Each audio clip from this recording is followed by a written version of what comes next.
We can hear you. You muted HH. We can hear you. Hey, let's try that again. So, welcome, guys. Welcome back to another beautiful show. This is the Complicated Chelsea Show where we give you that real stuff, man. That real stuff. So, Daniel is going to join us pretty soon, hopefully, but we'll see. Hopefully, he'll join us eventually. This is going to be about two main things. Actually, all three. Kai Havertz, Hudson-Odoi, and of course, that's Mammoth game on Wednesday, Atletico Madrid. So it's going to be pretty simple and so forth. And I'm sure that our man over there is going to be very happy. I'm like, please don't say English. Just German, don't say that stuff. So look, I need an apology, please. I need that. That guy has passed your eye test. He has passed your eye test. Let's just start. So, Mr. Havertz, man. Now, I think that's the best place to start. So look, my thing here is that I remember when people were talking about this guy, that, okay, this guy's a big time guy. And then I remember the Bundesliga was the first league to pop off after the restart. So you know what? Let me look at this Havertz guy. I remember, like, even after restart, he was actually scoring a lot of goals. But I was like, okay, good goal scorer and so forth, but I never really saw what the big deal was with him. I never really saw why people held him in such high regard. So coming into it and so forth, under Lampard, I was like, okay, I see something here, but I don't know what the big deal is. What you just see is when you have the right manager here, because for me, his game against Everton, that's easily been the best game that he's ever had at Chelsea. And it's simple. He was played in his right position. Like in the two games he's had under Tuchel, the Wolves game and this game, he's been played in, I think, his strongest position. His first game under Frank Homeboy, he was played out wide on the wing, which just shows you that Frank Homeboy never wanted him. He never wanted the freaking dude. But for me, I think, which is why I say that when I critique a guy, people think I'm being harsh, but I'm just trying to be as objective as I can be. Already seeing Havertz, you can already see why he's so highly regarded. You know, you always have to ask yourself, why would people want a certain dude? Why would people want to buy a certain dude? Like, why would he be so highly touted? Once you just see that his first touch, his control, his balance, I think that he's probably his strongest attribute is his balance on the ball, how difficult it is to get the ball off of him and how he can travel a long way with the ball and it's hard to get it off of him. And I think the big thing about his talent is how useful he is. He can play as a number 8, he can play as a number 10, he can play as a support striker, and he can play as a striker. Because the crazy thing was, he was so much of a goal threat. In the second half, he pretty much eventually became the striker because, like, Timo, if you can't do this, move to the side, let me actually show you what it is to be a striker. And it was unlucky that goal did not come through. But seeing him now fully in his powers and seeing him fully in his elements, I can now see that, this is a player. Like, this isn't a Timo Werner, who I think he is limited. And I think Timo Werner is very dependent on a system. Remember, Havertz, this guy's young. I think this guy is 20 or 21, so he's still very young. But you could already see the raw materials of a quality player, and you could already see a guy who is going to be a very important part for Germany moving forward. So for me, man, it's exciting times. It's exciting times because from what I saw him as Leverkusen, and especially from what I saw from under Frank Homeboy, I didn't think that, this is the kind of player that can do this. Because again, do you know how it is so useful to have a guy who can create for you, who can keep hold of the ball, who can carry the ball, beats players, but he can also score goals as well. In terms of because for Kovacic, superb in the midfield area. Last third, he really popping off. Mason Mount, very good in the number 8 position, very good at taking shots out of the box. For his final ball is trash. Hudson-Odoi, again, we'll get to him and so forth, but you can see that sometimes he can lose the ball and his decision-making can be lacking. But for Havertz, there is almost as if he doesn't really have like a weak side of his game. Perhaps the weakest side of his game is that he's not very strong. He can't really get it. He's not a guy who can really be in the trenches. So he's hard to get off the ball, but he's not a particularly strong guy. But in terms of goal scoring, passing, playmaking, creativity, decision making, which is key, decision making, I think the guy's money. Eddie, talk to me, man. Yo, I mean, I just want to say I told you so. I just want to say I've learned nothing new because I've said this from time. My apology. We also mute your mic. I'll be honest, mute yourself. I still don't see no German Zidane or whatever you're saying. Kai Havertz was someone that I was excited to watch. You know, when he signed for Chelsea, because I thought when Chelsea signed all these attacking players in the summer, I think I came on here and I said, look, the person who can make all these come together is Kai Havertz, because I expected him to be that number 10 that can tie everything together. Just the way he plays, he can play people into the game. And I think he had some games like that at the start before the whole injury thing happened. But my key issue, you know, with the last manager, Frank Lampard, was the fact that you're making this guy do too much, especially for him coming into a new league. Yeah, league. How many times did I see Kai Havertz trying to bring the ball out of defense? And I'm like, yo, this is not basketball where you have to run from, you know, one end of your goal to the other. Just let this guy worry about attack. Don't let this guy go past the halfway line and worry about bringing the ball out. That's why. I think that's because he didn't really believe in Kovacic. Yep. Or Jorginho. But you see now, Tuchel has so much belief in Kovacic and Jorginho that they are the guys that bring the ball from. They're the guys that bring the ball out. So Havertz said, bro, just worry about the final third. Exactly. So it was just more of a thing where just let the guy, keep it simple for the guy, man. Like, yes, you want him to work hard. Yes, you want him to press. Yes, you want him to defend and have all this thing.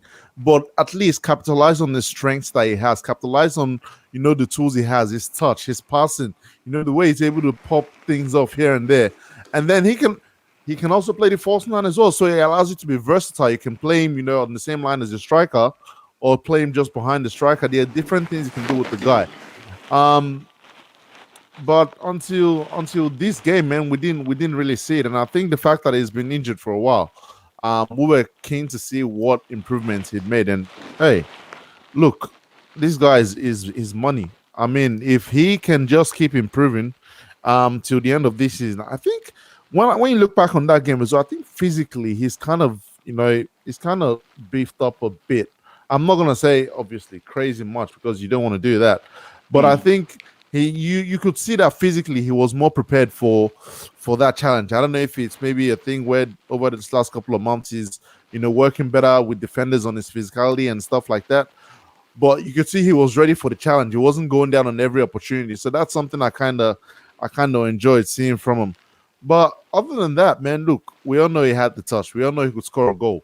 For people who actually watched Leverkusen last season, you'd see that the way he got, I think, the 20 goals or something, when they were talking about the second half of the season, was him playing up front.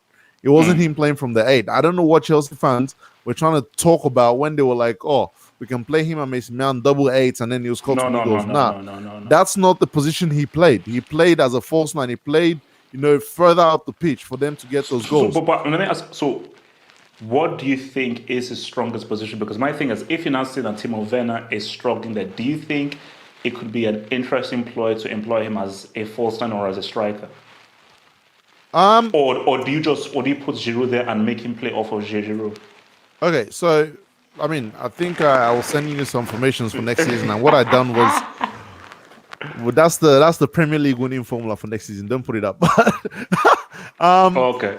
But what I think is similar to what I put in that thing. I think Tuchel is flexible with what he's trying to do. So we might play the 4-2-2-2, we might play the 4-3-3, we might play the 4-2-3-1. But I see him more as a 10 or as a 10. Oh, okay, yep. Now go up front, man. Go up front. Yeah. So you might see him play as a second striker or as a 10. I think that's where for next season we utilize his skills best. So yeah, in the 10 or as a false 9. I'm not liking him too much as the 8. Again, I'm not a big fan of the 4-3-3, especially for this Chelsea team, unless Unless so also 4-3-1. Yeah, unless you can tell me we are getting a solid defensive midfielder who like an Ndidi type of guy who can just destroy everything that's coming. But if we stay as we are and just had make a few more additions, I prefer to see him in the 10 or up front as a second striker. So that's where I think we can utilize him best. Then hey, it's popping, man. If you can get the thing is with Havertz, if you can get a threat next to him or in front of him, this Chelsea team will pop up. Werner is not that guy anymore. I'm sorry, that guy does not play football. No. That guy, I've given up on him. I need to apologize for saying this guy will score 20 goals, man. I'm sorry. I don't know what I was thinking. So you're officially I'm off that nonsense. What the? Can you see this idiot? I told you. Bro, no. Eddie, I told you that, look, man, when you guys were saying 2025, I was like, Eddie, are you sure? Because I could just tell when it's just not happening for a dude. I was like, you know what? It's just not, it may happen next season, but you could just say, the amount of 1v1s he's had and so forth.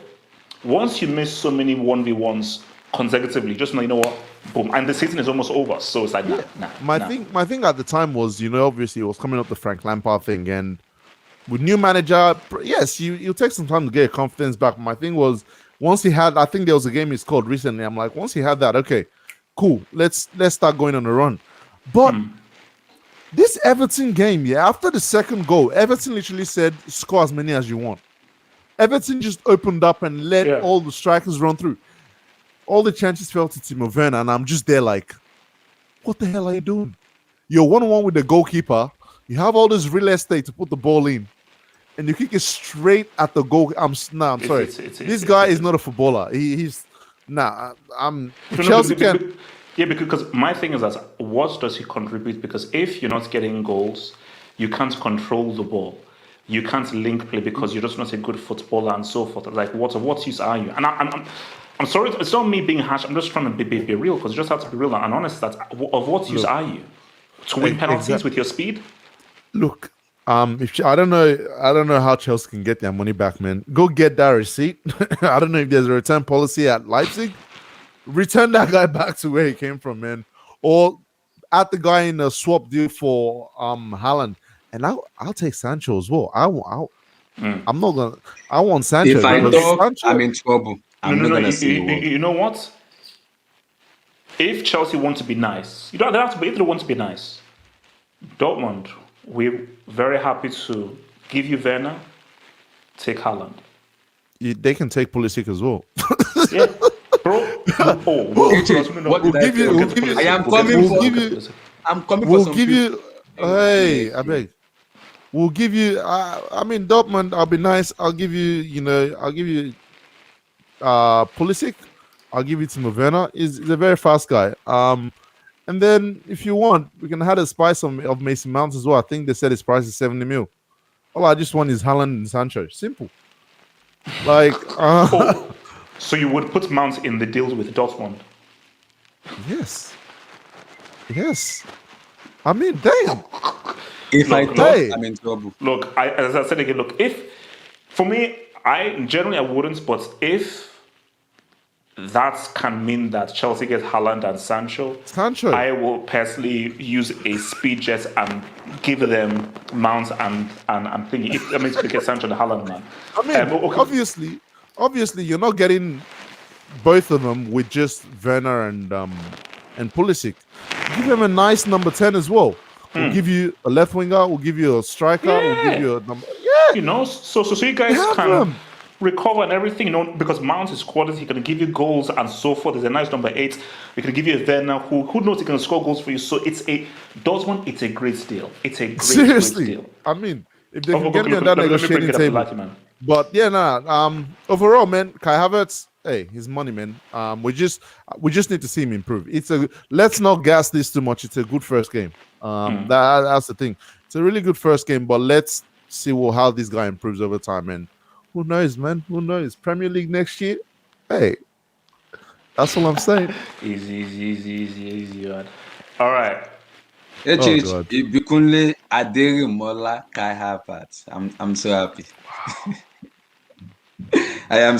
Firstly, I need an apology from you because you trashed that guy a lot from the very first day you signed. You said Hakim Ziyech is the real deal. I told you Kai Havertz is my man.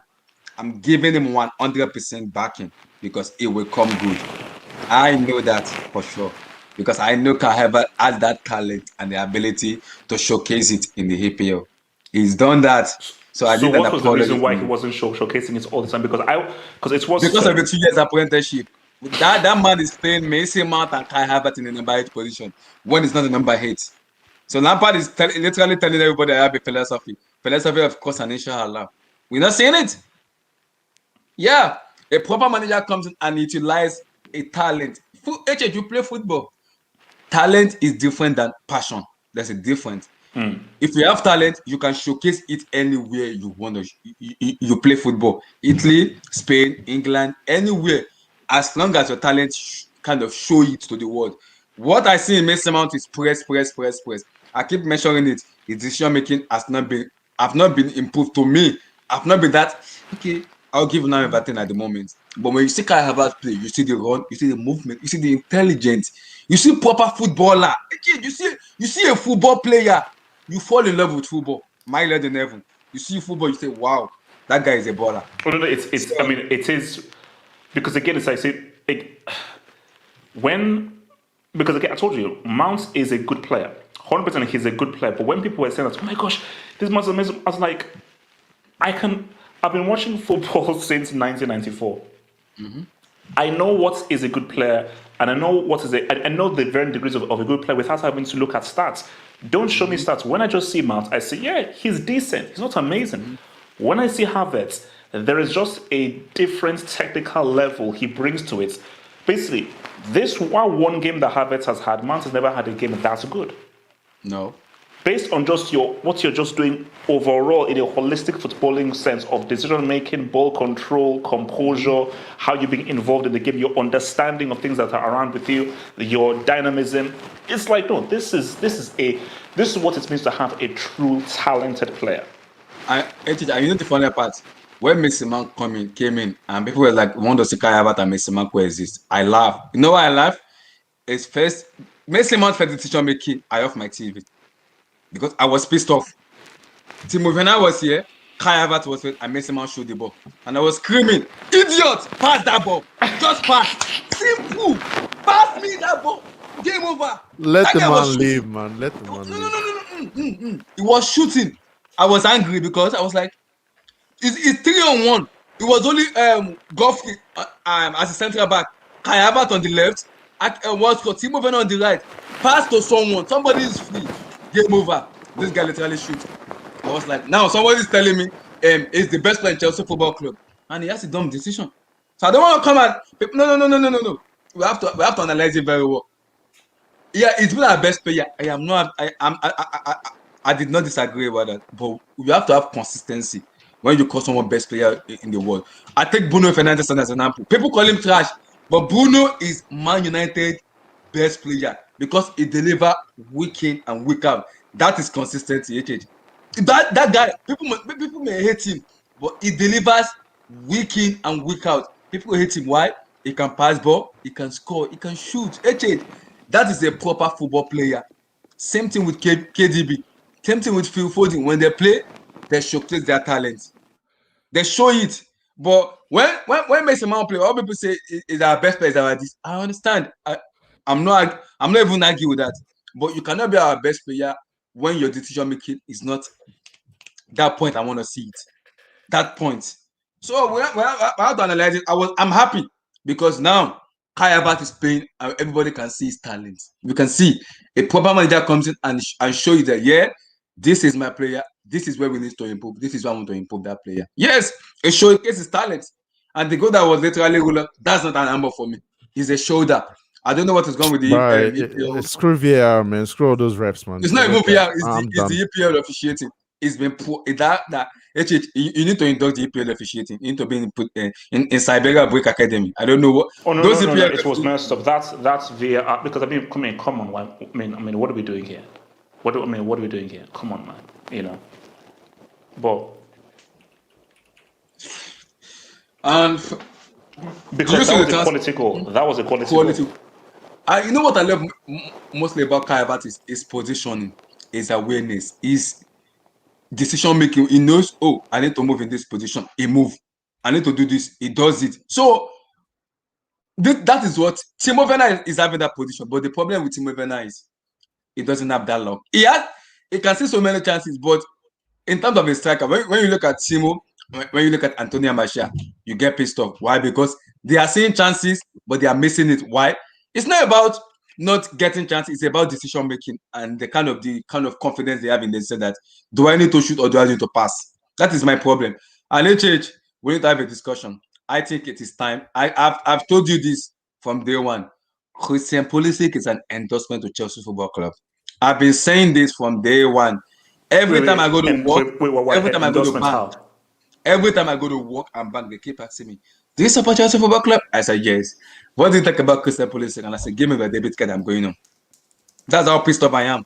Because when they come at me and say, Pulisic is Chelsea best, I say, no. That guy hasn't done enough for us to warranty him being the Chelsea best player. He's been injured for how many years now? He gets injured. So I keep like, is that time we need to be a serious club and sell that guy out? I don't care how much he's going to cost. No. We'll get to politics, but so just lastly for Havertz, man. I mean, let me even come back to Eddie, man. I mean, moving forward, again, we have to see how he plays and so forth. But moving forward, where do you think that he should focus his talents? Because I don't like a thing of like, oh no, he can play anywhere. If you're Tuchel and you're in training, you should be like, no, I want you to put your focus as striker now. I may move you around, but 90% of the time, I want you to play as striker. I want to play as supporting striker. I want you to play as a number 10 and so forth. Where do you think that for Chelsea, Havertz will be most dangerous? What role should he be given? I mean, I think I kind of answered this before, but before I get there, Abdullahi, stop being reactionary, man. I only mentioned the whole thing with Dortmund, so we could get Sancho. If we're getting Haaland, there's no way I'm giving that many players off. I don't think I'll pay the money. I DM you something. Show it to everybody. I will look. Hold on. But my thing is, Pulisic still needs a bit of time. Mason Mount, he's good, but let's be honest, he's not on the level of some other players. That's why I put him in that deal. So let's not get it all mixed up. I'm not saying get these guys out of the club, they're trash. No. But if I have the opportunity to get two world-class talents like Sancho and Haaland, you can have them. That's the thing. Where should Havertz focus? I think for this season, it's false nine. That's where he'll be needed. So when you say false nine, that means no Werner, no Giroud. Yeah, no Werner, no. Yes, for sure. So no Werner, no Giroud, no Tammy. No Werner, no Giroud. I mean, Tammy. I think Tammy is on the. We've got to have a conversation about that guy because I think he's been ostracized at the moment for not signing that contract. He hasn't been in the match day squad, I think, for the last two squads. If you realize, that's something I was actually going to mention. That Tammy has not been in the squad for the last two games. And he's not been injured? You're not sure it's not an injury thing? I know this last game he wasn't injured because Tuchel usually announces it the day before at his press conferences who's injured. So I know Tammy is not injured for sure. He was injured, I think, for a few games, but I think he's back now. Anyways, even if Tammy plays, we don't have that striker for me that can do both in the sense of the way the 10s operate or the two flanking players is you can either play to the striker or you need to make runs. Yeah. So we don't have any striker that does both. I'm sorry. So in comes Kai Havertz, who can actually do it. Because if Kai Havertz is playing one of the 10 positions, he's not. I don't like him making runs from there. I like him making runs from the middle. I like him moving around and taking defenders with him. I don't want him doing those. He can do it to an extent, but he's more effective. It's about where he's most effective, and I think it's through the middle, not from combining out wide and all that kind of stuff, because that's where he gets kicked around a lot. False nine. I think I don't like any of our strikers at the moment. No. Giroud, yes, he's good, but he's more of a moments player. Like he can give you that big moment, but he can get lost in the rest of the game. But see, my issue with playing him false nine is that you take away his creativity talents. Because that means that obviously you can still be creative as a false nine, but that means the area in which you can work at is more limited. Because I think that, remember, Havertz, this guy, he can carry the ball. So you can beat him and he can drive forward with the ball and he can pick out a pass as well. If you're false nine, yes, you can create, but I think you're more so about a bit of creativity, but also you are the main goal scoring outlet. I think what you want is you want to take best use of his talents to pass, to create, and to score. I think So my thing is, who is the best possible striker? Who's the best of a bad bunch? Pair him with a Havertz who now plays. So Havertz can now decide, okay, let me make a late run into the box. Okay, let me now create for him. yeah, but HH, what I think you're missing here is the fact that we're playing a 3-4-3, right? So we are not playing a natural number 10. We're not playing a guy who's gonna do all this stuff you're saying. That job is either gonna be done by the false nine or the two number 10s. What I've seen Tuchel try to do is make the false nine try and create space for the 10s to run in. That's why he plays Werner out on the left 10 or the right 10 or whatever you want to call that position. So that's why I'm saying he can play the false nine where he can take defenders with him and create for people who are making runs. Ideally, Timo Werner should be the main goal scorer in the way we play, because if we're creating space for you, defenders were following Havertz. I don't know if you realized this against Everton. They were coming with him, so there was always that space to run into, but we weren't exploiting it because Hudson-Odoi, again, he needs a bit of end product. I think we'll get to him in a minute. He needs a bit of end product. Alonso was making runs into the box, but man, you're a left back, so I don't want you like that inside the box. I get what he's trying to do, but I don't want him like that inside the box. And on the other side, look, Timo Werner, I'm sorry, that guy wasn't playing football. So based on how we're playing at the moment, that's why I said false nine. If we're talking about, okay, next season where we know we have a full off season, this guy is going to eat some pounded yam in Havertz-Odoi's house, jollof rice, chicken to beef up and stuff, he can play the 10. But for the way we're playing this season, I don't see any other position he can play than the false nine. Actually, let me even okay. I'll just very briefly, where would you most like to see Havertz before he moved to Hudson? I would love to say this. I think I'm not being biased. I'm a Chelsea fan, so I need to speak my mind. I know how Chelsea going. We have this stuff. Feel free to speak your mind, man. Nobody's stopping you from speaking your mind, man. Timo and Pulisic need to be shipped back to Germany Football Club. That's a Germany Football Club, bro. There's no club called Germany Football Club. There's a country called Germany. There's no club called Germany Football Club. I've checked. Timo Werner and Christian Pulisic need to be back. So you won't give Timo Werner another chance. You won't give him another chance. See, I've been giving this guy a chance. Do you know how many chances that guy missed against Everton? 3 clear chances. He made Pickford world class goalkeeper. The funny part is Thomas Tuchel was angry that he took him out of the game. That you know your job. Why are you moving to this place? Move this place. It was literally speaking. Man, for me, like I say, sell him. For me, I think it's a dud. It's a complete failure. And I think this is where end of season we can kind of experiment the striker position and everything. But going forward from next season, I would love to see Haaland. The reason I would love to see Haaland is my friend Havertz. Where should he play? This season, I would love him to play more as a striker, like as a first nine, where players can make a runs behind. But my problem is Mason Mount is our best player. This is where the problem is, because if Mason Mount is our best player, those final passes in the midfield, won't be able to see him much, because all Mason Mount will be doing is he wants to score goals. He doesn't want to make assists. So that is where we are going to have that problem. Is if Kai Havertz is the number 9, he has to be the creator, passing to the striker. Mason Mount can be that creator, because if Mason Mount is the creator, all he has to do is shoot. And sometimes Mason Mount shoot and make some decision that you are a midfielder. Literally, just make a decision. Either you pass or you shoot. And when you are shooting, make sure he's on target. Do not shoot for shooting. Don't shoot just for shooting purpose. Don't do that.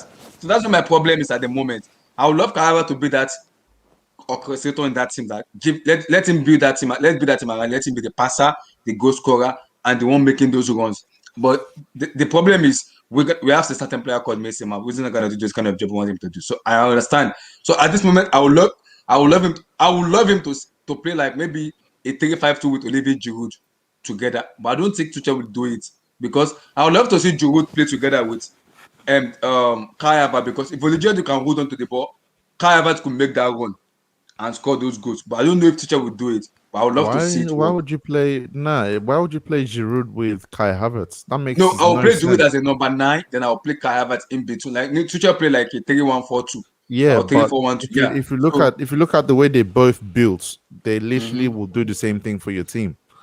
Like if you're playing a Kai Havertz, that eliminates Olivier Giroud entirely because of what he can do. I mean, yes, Giroud is a more experienced guy. He can hold the ball up a bit better.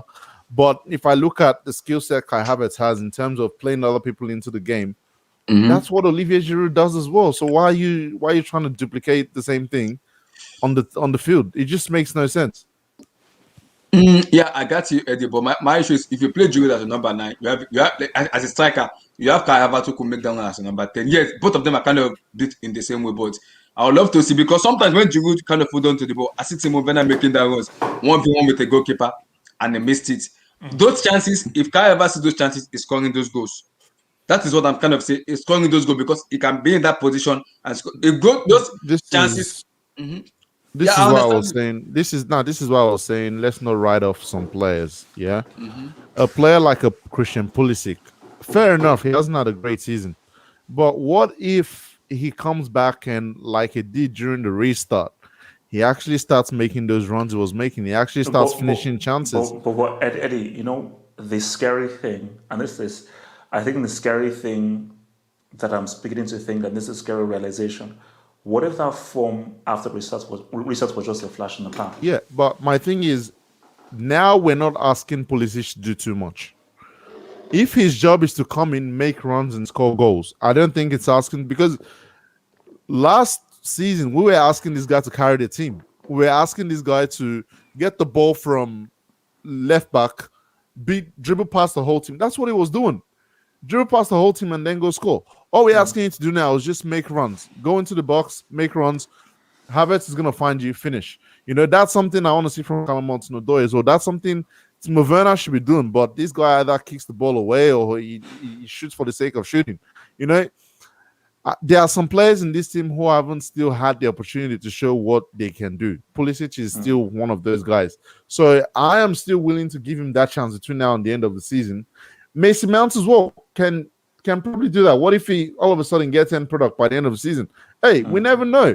So let's see what these guys can do first before we start writing them off. But I do get that. My thing is just don't play Havertz and Giroud together. I'm sorry. That mix is not going to work.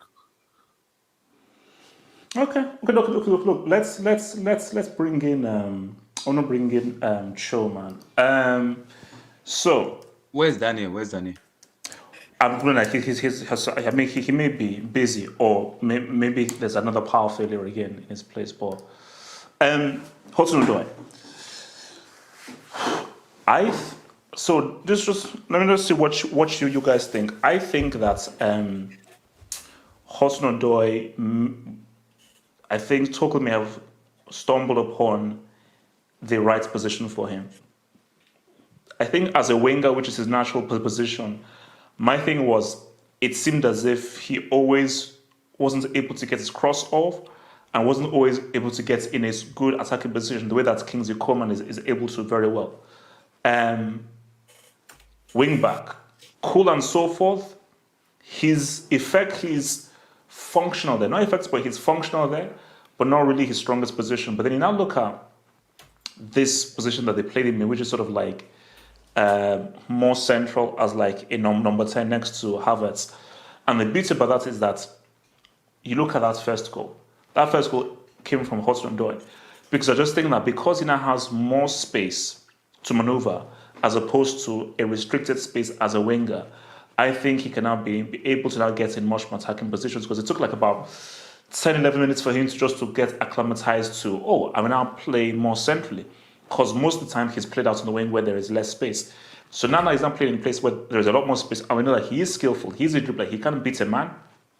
I think that this could be something very interesting going forward, because I mean, so the people who play this position, you have Ziyech, Havertz now, Mount, and now potentially Hudson-Odoi. So my thing is, coming first to Eddie, man, do you think that that position that Hudson-Odoi played at Everton is the best and most effective for him, rather than played as a winger or a wing back? That was the plan from the get-go, and I think if you go back to a few weeks ago after Tuchel's first game, I remember coming on and saying Hudson-Odoi is not going to play wing back in this Chelsea team. He's not going to be a long-term wing back. He was a short-term fix to achieve a few things. One, if you go back to his time at PSG, it was difficult getting, players like Neymar and Mbappe to counter press. He found that difficult. So what he's done is he's coming to Chelsea and gone, look, I need you guys to put in effort. I need you guys to have that defensive responsibility. And he picked out Hudson-Odoi that, go play right wing back for a couple of games where you have that defensive responsibility and you understand what I need in terms of pressing. The plan was always to play Callum Hudson-Odoi as inside forward or as a proper winger, not as a fullback. So I'm not surprised. He's had that in his locker as well. He's had that in his game. My thing with him at the moment is, yes, you can do all this stuff. You can have all these tricks. You can have all these skills. And he could be an ideal option for left wing next season, because right now there are spots to be won in this team. There are spots where you can lock it down for next season and go, look, this is my position. All right. So it's one of those things where he's got the talent to do it. But at the same time, I need some end product from him now, because so many times when I watch Callum Hudson-Odoi plays, it feels like he worries so much about creating for others that he forgets he's part of the game as well, that he should be doing stuff during the game as well. Like the game against Everton, he should have had, I think, 3 or 4 shots. But from memory, I think he only had one two. I don't remember him taking much shots. So I need to see him do more in the final third. Creatively, he's up there. The pass to Alonso to set up that goal was mad. That's the only way you can put it. The pass to Alonso to set up that goal was incredible. And then he did a few other things during the game as well. You can see his positional discipline is getting better. He stayed in his channel. He did what he had to do. In terms of decision making, he's got it. He's a playmaker. So the only thing I just need now from him is, given the way we play, we need that left. We need that left position to. All right, HH, do your brick setup or whatever. We need that left hand position to. We need that left 10 to be more of a striker or a goal scorer. That's what I'll say with that. So, hey, Hudson-Odoi, man, I'd say the left position is there to be won. He should take it. So, Abdullah, what are you saying? Yeah, you are right. I think the left position should, but the problem with you said it is end product. I think sometimes it's all about instinct though, because decision making is the key. If you look at you, when you're cutting in the left, it was always want to shoot. But like, oh, should I shoot? Should I pass? I think it depends on what Thomas Tuchel telling that. Make sure you bait the first man and make sure you pass or shoot. Because if that is what the manager is saying, I have no issues with that. But if it is about him, the players, it has to be about his instinct. Like, as a left winger, your job is shoot that ball. Either you beat your man and shoot. Because I saw him in the Everton match. He saw those passes, but his decision was like, should I shoot or should I pass? I think he just need to refine this game that a little bit more. Refine that game more. Once he refines his game more, I think it will look more better. You just need to refine his game more, like be more decisive in the final thought. I think it will be fine. Nah, I think he's decisive. He's just worried more about creating for other people. That's scoring. Yeah. He's just worried more about creating for other people. Where man, the chance is there for you to shoot.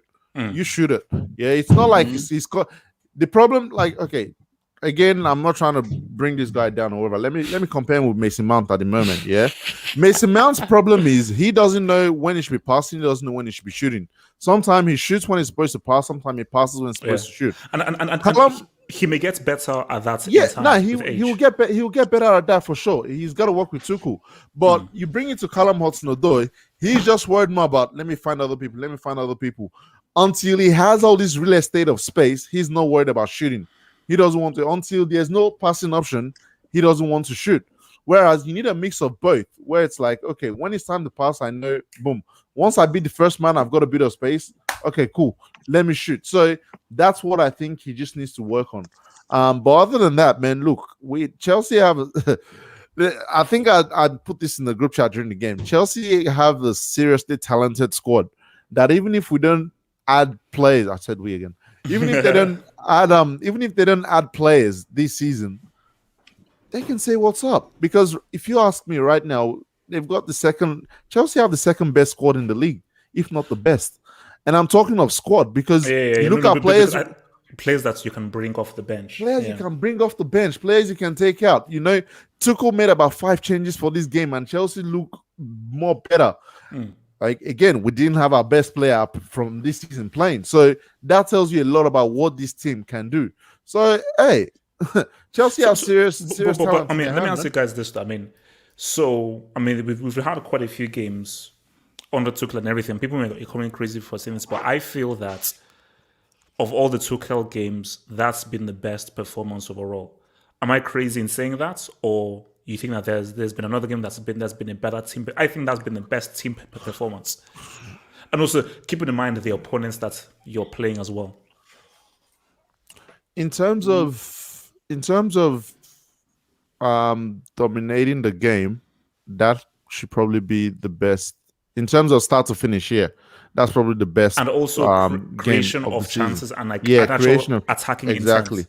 But if I then look at degree of difficulty and who we're playing, I can't get past that Atletico game, man. Yes, it was. Yes, we didn't create as much. Yes, we didn't break them down as much. But you have to look and also remember, Atletico didn't want to play. Yeah, no, it wasn't. Again, I don't think you guys have seen that game enough. Atletico came to play that first half, but Chelsea stopped them from playing. That's just it. Similar to Everton in this game. I don't know if you watched the first 20 minutes. Everton came to play, but the thing was, Everton at some point, Everton came to play. Yeah, at some point during the game, a player from Everton is about to receive a pass, and Chelsea's counter press is so deadly that 4 or 5 players were converging on this guy, and I'm like, why the hell do we have 5 players going into him? Before he gets the touch, it's like, boom, he's lost it. Chelsea are doing their thing. That's what Chelsea are doing to teams at the moment. That, you know, out of nowhere, you're getting blindsided by 3 or 4 people, and we're winning the ball back. Chelsea are literally playing people out of the game. It's just scary, but it's just so scary because it just shows you how much of an effect a manager can have. Because again, even for you who obviously watches basketball, I always say, a manager can't have that much of an effect in basketball as much as for football. Because 2 quality players in a basketball team drastically changes the team. Because remember, it's 5-on-5.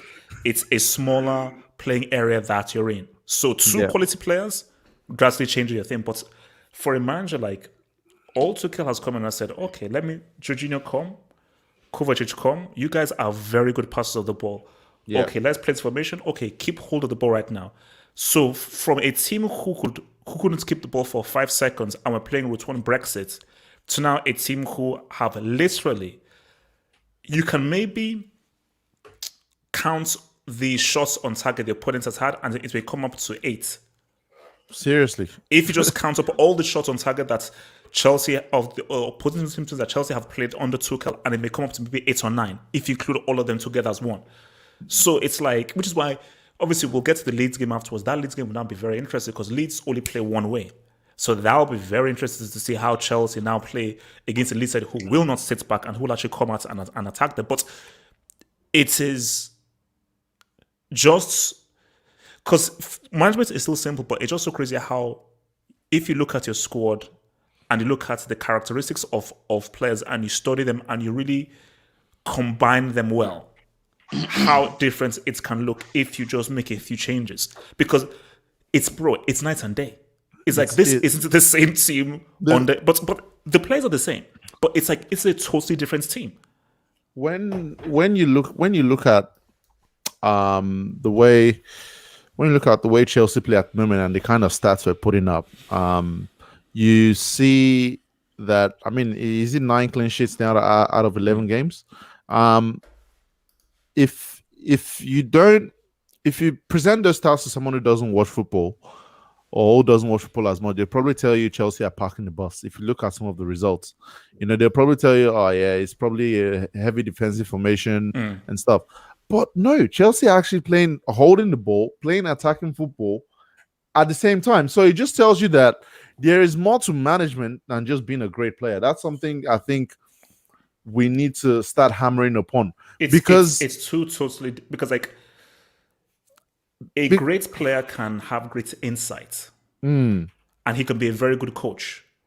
Management has nothing to do with being a great player. Literally nothing. Because exactly. Management is a whole different discipline because it's about footballing philosophy. Like if you're a great player, you don't need to know about counter pressing, attacking, positioning.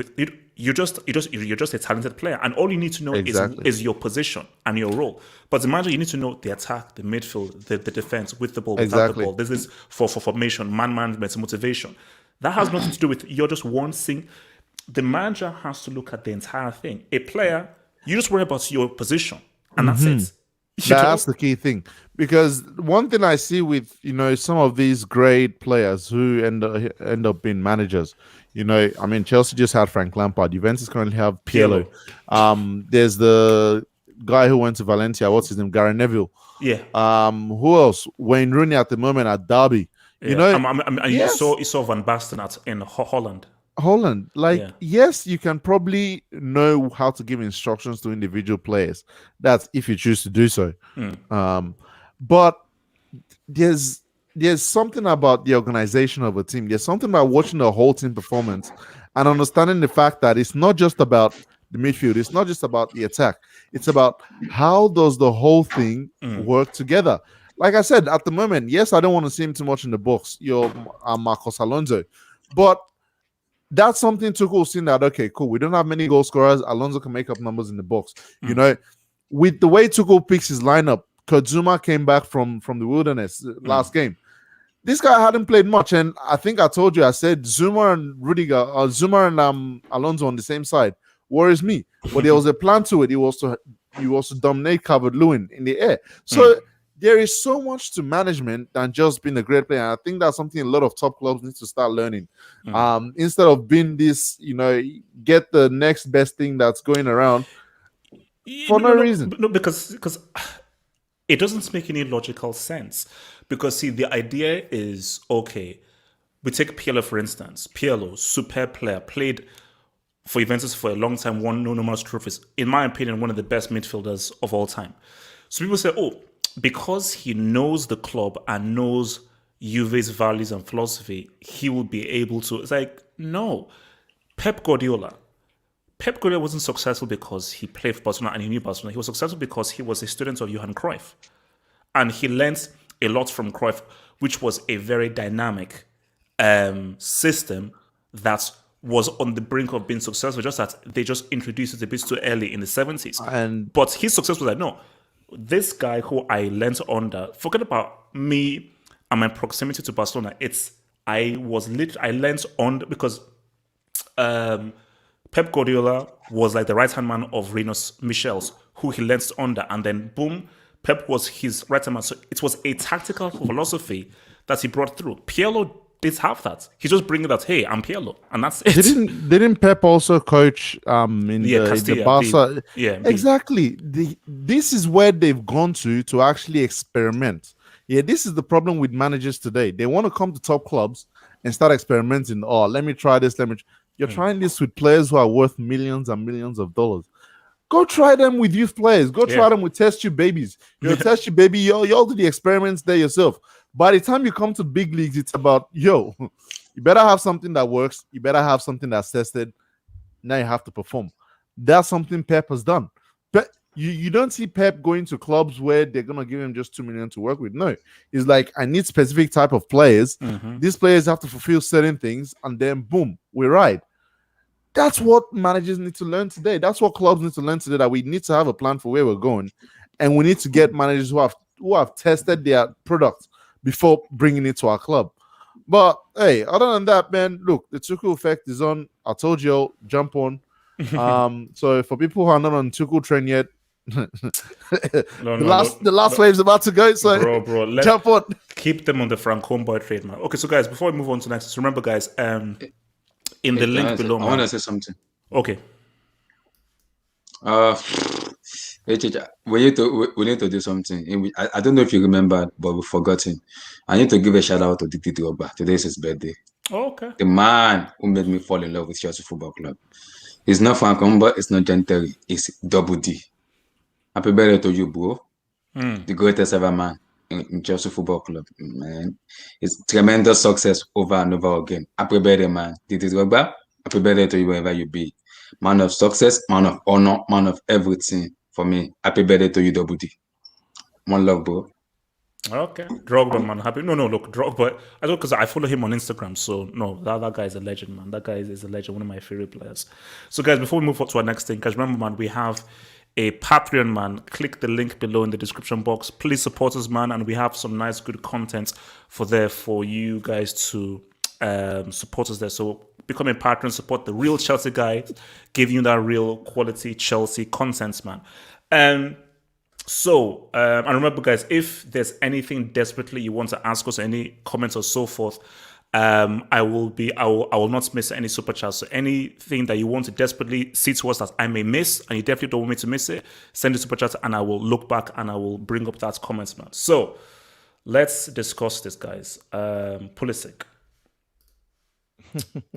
All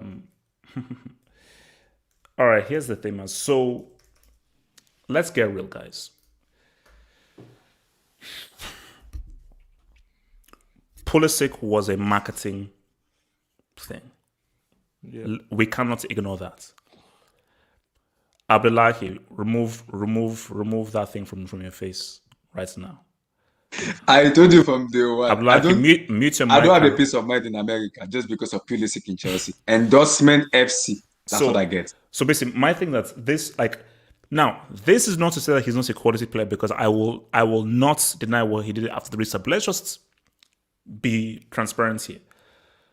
Yes, he was good, but Chelsea were getting a good player and wasn't just a good player. It's like, oh, he's a good player. The American market, that is huge. And that is a great addition to have.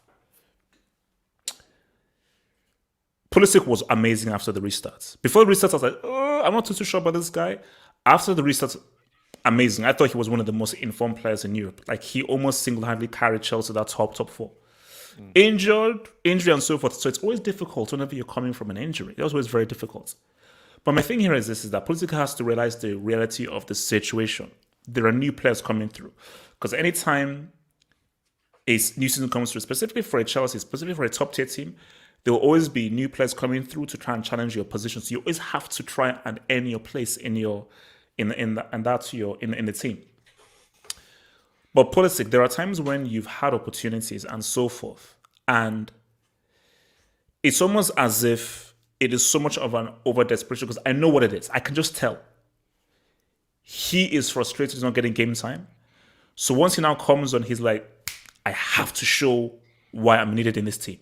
So I'm just going to run with the ball. And you will lose the ball. You will lose possession. You'll make a bad mistake. No. You're not supposed to dribble there. No. You're not supposed to run there. No. But you're so desperate to show that, hey, man, remember the guy after the restart? Check this out. That you end up being not only a detriment to the team, but a detriment to yourself based on your over-eagerness. Because you're just going to just say, look, chill out, feel the game, feel the nature of the game, slowly come into it, then try and attack the game. You're being too eager to attack the game because of you're so desperate to now show it through. The reality of the situation is this. This is the formation that it is, that's happening right now. And in the games that I've seen of Pulisic, he's not popped off. So I am not going to. It's only a question. It's only a question. I'm not going to say, boom, that thing after the restarts was just a flash in the pan. That was it. Because maybe it was, no, this is a serious player. Look at what he can do. Give him some time. He can come good. People come in and out of form. When he's in form, he can replicate what he did after the restarts. But we can't ignore what if. What if that was just a flash in the pan? What if this guy really isn't that finished product that he will, because many players have done so. What's it called? I think it was this dude, Michu, for Swansea, who had an amazing season. Flopped the map. There have been several players who have had an amazing season. After that, you've never heard from them again. That can happen. I'm not saying that it will happen with Pulisic, but I'm saying that there is a potential that can happen, man. So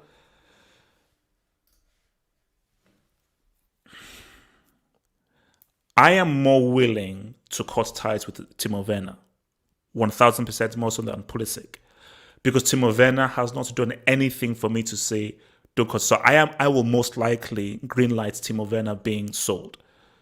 Pulisic is one of those dudes. Where have you been, bro? Do you know I forgot this even existed? How? Why were you sleeping? Totally no. Because you made me do the dugout stream. That was my stream for today. So I was just like, oh, I'm done. I was playing Xbox, and then I looked at Twitter. I was like, 2 DMs. Why? I was like, oh shit, it's Thursday. Sorry, guys. I apologize. Man. No, it's cool. This guy, man. This guy. Danny, I need to He was playing investigate you. Xbox. Where you living, man? I need to investigate you. You need to start a total investigation. Sorry. Okay, guys. so basically, with Pulisic, I am not as much on the let's sell Pulisic train as much as let's sell Werner. Werner, boom, let me get sold. But for Pulisic, man, I'm concerned. That's the perfect word. I'm concerned. Because the games I've seen of him, I'm like, and then here's the thing, because also, I think it was, I was watching ESPN FC with, I think it's Salazar and the other dude.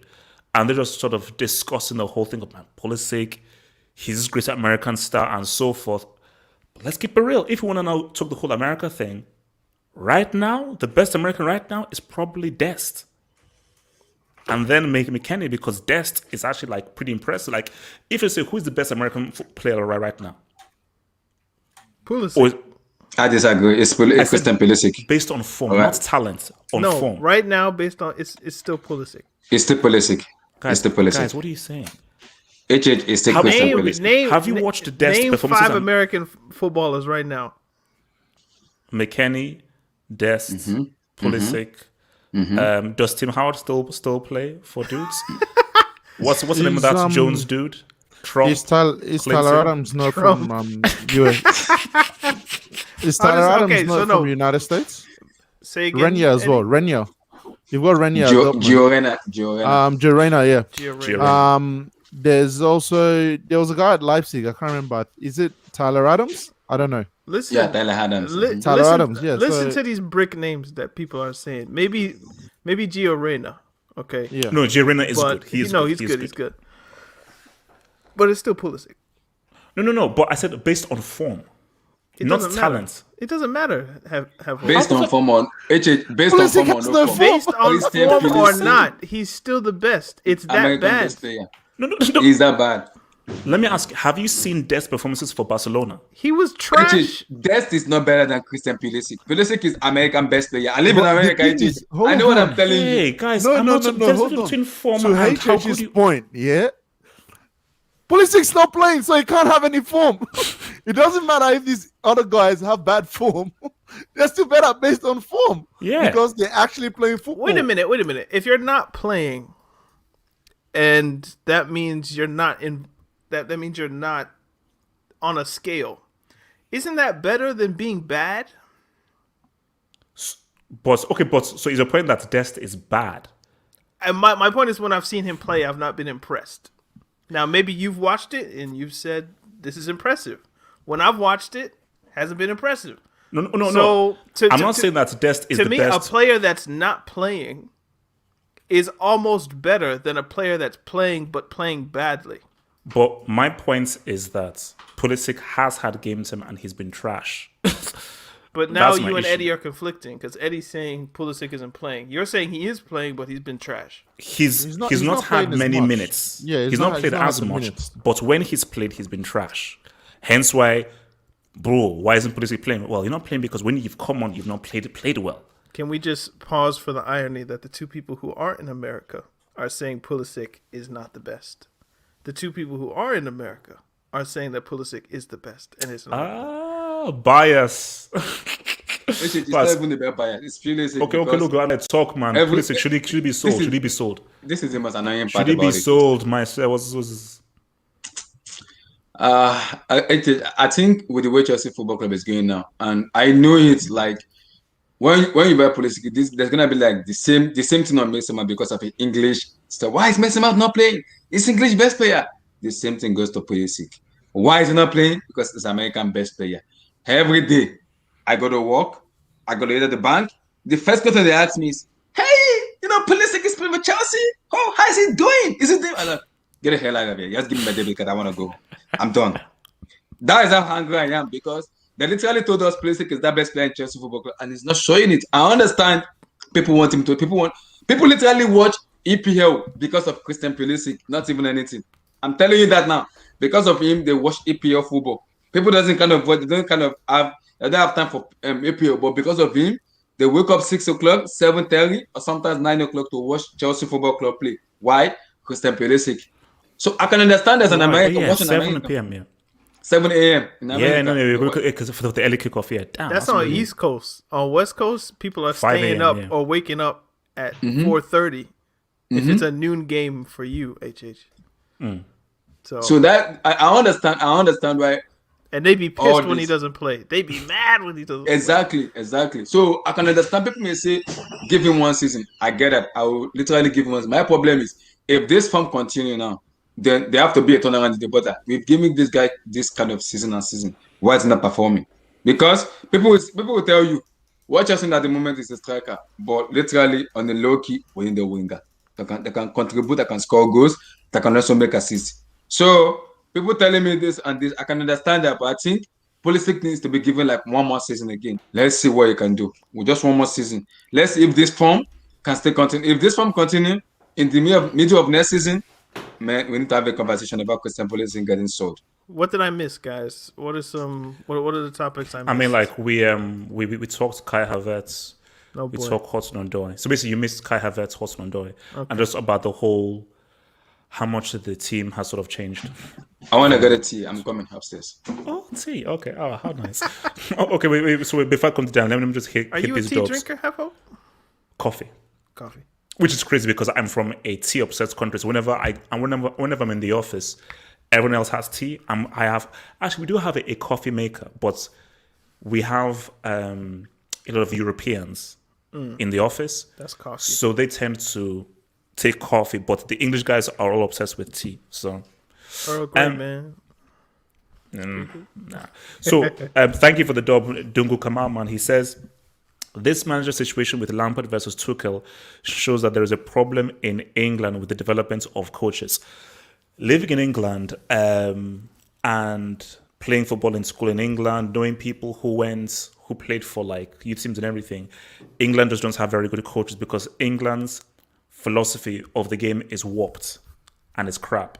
Like my older brother told me that in England, there is an obsession with trying to win when you're very young. Whereas if you go to a Spain, Holland, or so forth, when you're 8, 9, 10 years old, the focus is on playing the game well. Play the game well, then you can worry about winning. But in England, the focus is, no, do what you can to sort of win the game. He said, no, keep the ball control, first touch, be technical, be intricate, so forth. So England, look, and the proof is in the pudding. How many quality England coaches are there? There are not that many. So it is what it is. Totally awesome. Would you guys swap Pulisic for Coman right now? Well, right now, yes. I wouldn't, to be honest, no. because I want to give Pulisic another shot. I'm willing to give Pulisic another shot. But Coman looks very good right now. Now, Bayern would never swap him. Champions League winner, Champions League final goal, clutch goal, Coman to you. Yeah, it's like, and also, Kosi Osman, I know you're a Bayern fan. Do you really want Pulisic? Would you really want it to? There's no way you would accept Pulisic and give Chelsea Coman. No way. So, I feel like some people would do that. Some Bayern fans would do that.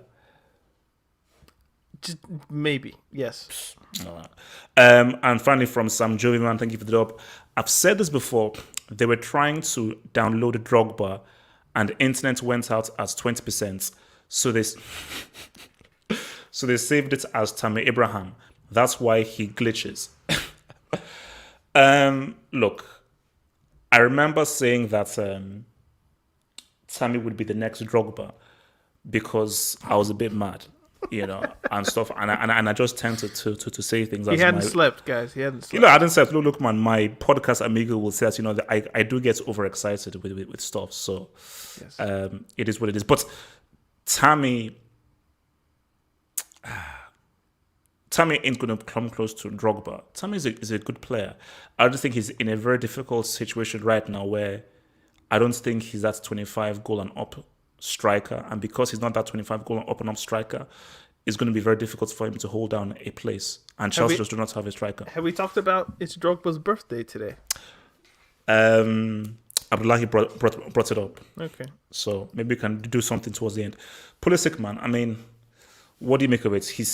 Well, apparently they reported that he is not happy. He wants to play. He may be pushing for a move. Also, before you talk about him, do you think it was a marketing move getting him with the whole America thing, or it was purely because he was a good player? Yes. We can just stop that one. Yeah. You can go listen to the Talking Tactics podcast when he was bought, and I'm pretty sure we had conversations about the very subject. So, what was your first question? Was it about Tammy or was it about Pulisic? No, Pulisic. So he's not happy. He's not playing. Where do you stand on the whole Pulisic thing? Give him some time, or do you think it's very difficult based on the amount of players that are coming in? Do you think he fits under what Tuchel is trying to do? I think Tuchel's trying to, I don't know, he's trying to thread a very narrow space here, because he's already come out and said, I know what Pulisic can do from the bench, and that's why I've kind of been unfair with him. And that's been his excuse with not playing him. Has been, I had him at Dortmund. I know what he can do from the bench. I don't know what others can do off the bench. Pulisic can do this in 20, 30 minutes. I have him as a reserve, and then sometimes he doesn't even play. So that's what Tuchel's trying to sell him on. If you're Pulisic, I would assume they sold him dreams when they bought him from Dortmund. I mean, he was maybe 60 million or something around that mark. He could have gone to Liverpool, if memory serves, and he picked Chelsea. Keep in mind, this is a Dortmund bench player that they bought for 60 million, but that's... Who benched him? Jadon Sancho. The Oos. Was it? I thought it was Sancho. Well, Sancho was like the final. Okay, I've got to go. But Ousmane Dembele was when he came in. The coup de grace. Yeah. Although I thought they played together, but either way, I'm not quite sure about the particulars of Dortmund at that time. But I know that he was a Dortmund bench player, so that's the general point. So he's coming to Chelsea thinking this is going to be my opportunity to play. If I was going to be a bench player, why move? Maybe you say, oh, you're going to England, you'll get a better opportunity. Maybe it's Chelsea, it's a bigger club, it's a step up. And, maybe I'll get an opportunity. Now that the coach has changed and it's not Lampard anymore, although he signed with Sarri, he just stayed on loan. And then Lampard came in. So he's been through 3 coaches technically. And then I wonder what they sold him on at the beginning, but you have to suspect they told him, you're going to be our guy. Obviously, going to your second question, they're looking at it like, bro, we have... What we have agreed on multiple times is the greatest American football talent that has been produced in the 270 odd years of the country. We signed him. That's great for what Abdullahi pointed out, where people want to watch him. Like, they're bugging Abdullahi about, where's Pulisic? Where's Pulisic? I don't get the same because I don't be talking to people like that. But, yeah, I think this was predictable. When Chelsea were able to spend money, they were obviously going to get players in those positions who were probably better than Pulisic, which meant he was always going to be a bench player. If he thought he was going to be better, then, credit to him for believing in himself. But the realistic, or just the real was, you're always going to be on the bench, man. That's what it is. So this is where we are. As for him wanting to leave, where does he go? Then he's going to be the guy. I don't see a place. I think Liverpool, Bayern wants to buy him. These two clubs are interested. Bayern. But see, and Liverpool. Those are lateral moves in terms of his current position. If he goes to Bayern, he's on the bench. If he goes to Liverpool, he's on the bench. At Chelsea, he's on the bench. At Dortmund, he was on the bench. Like, he would need he would need a regressive move as a club to be a progressive move as an individual. And United. So basically Elche. Like, that's going too far. Okay. HH. All right. But no, like, he would need like a Sevilla or I don't know, Roma. Because I heard this thing like that one of those clubs. United want to buy Pulisic, and I think Chelsea said they want to swap deal. They want to get Pulisic, so they're trying to get maybe Pulisic to United and Labiu to Chelsea. That's what I'm hearing, but I'm not sure how true is this. Who told you we that? have to wait in the summer. I'm kind of hearing the news, like people are kind of United fans. Which sources? United fans, I don't want to hear anything. I'm not in for that. If you want to do a business, do a business with Marina. So I don't even have the sources. United fans are just shouting on that. I was like, shh. Yes, Pulisic is not our best player, but you can't tell me Pulisic and I don't want to hear that. Don't tell me that, please. Don't tell me. Don't.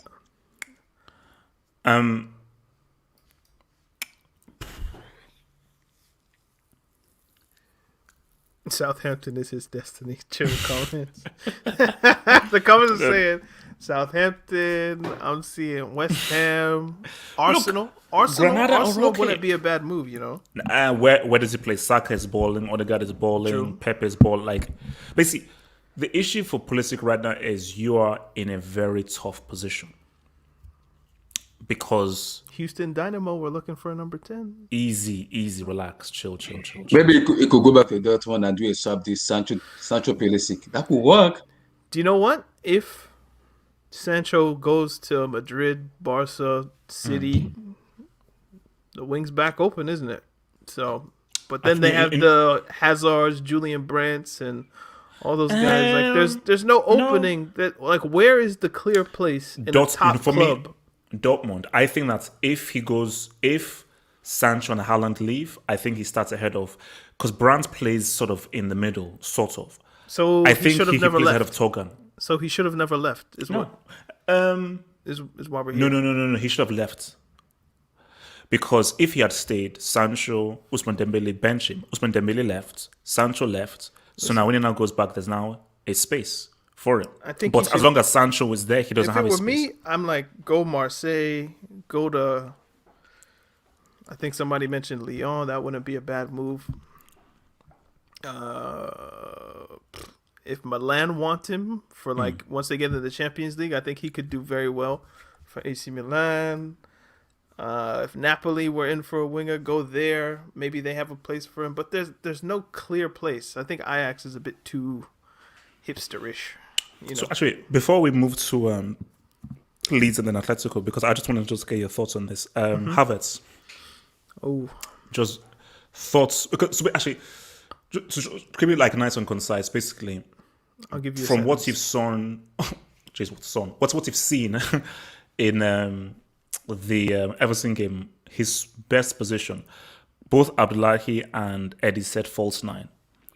And I was like, I would prefer him as like a support striker or attacking midfielder because it will greatly use his goal scoring, playmaking, and passing skills. So based on just what you've seen of him, what do you think his most effective role would be for Chelsea. I'm just imagining Pulisic at Barcelona, though. And I think that might make sense. And that's a place where I think he would respect being on the bench if he Ansu were on the bench. Fati, Pedri, this new guy Moriba coming through. Griezmann will still be there. Coutinho is still there. Just saying. Like, there are some clubs where you respect being on the bench. Chelsea used to be a club where you respected being on the bench, given who was in the 11. When you see the type of player who are in Chelsea starting 11, I could see how Pulisic could look at that. And No. Pulisic would only be happy being on the bench. Let's say if this was 2015, so Iniesta, Neymar, Cannibal. Oh my gosh, I'm more than happy to be on the bench here. To be benched by Goatweight and so forth. Trincão's alright, but still. So yeah, Havertz. All right, yes, Haaland. No, not Haaland. Havertz. Yeah, I can agree with the guys. I think false 9 would be interesting. You know, like a 4-3-3 with him, kind of like I don't know. Yeah, just a false 9. You know, I don't think to me, he doesn't seem like an out and out striker, like a number 9. Like I don't see him developing into that. You could play number 10, but I think he needs people around him in like a defined way, and that would relieve defensive responsibility for him if he was the false 9 instead of a number 10. So yeah, I think that works. But is that how you want Chelsea to play, with a false 9, or is that you're just trying to get the best from one player? I didn't say false 9. I think false 9. No. I don't mean you. I mean like the general you. If you're trying to get the best from Havertz, false 9, number 10. Is that what's best for the team that he's in? However, is the bigger question. So if you're playing with a false 9, you would need elite wingers. Chelsea don't have those. I mean, you know, unless you want to play Werner on the wing or Ziyech on the wing or Hudson-Odoi on the wing, like that's cool, but that's not going to win you a Premier League, I don't think. So, yeah, Chelsea have a bunch of misfit parts. Like there's no collective, cohesive team that you can construct. So Tuchel's doing his best to find something, and he's found something that works to his credit. But if you're trying to, like, the attack is just, it's broken. There's just, like, Tammy's not the solution. Giroud seems like he's functional, but you might not want to play because you might not want to play a way that suits Giroud, because that's just, it's going to be Brexit football where it's like Route 1. Like, nobody wants to see that. Havertz, the way to get the best out of him, the team really doesn't fit around that. Werner is, let's not even have a discussion about Timo Werner today.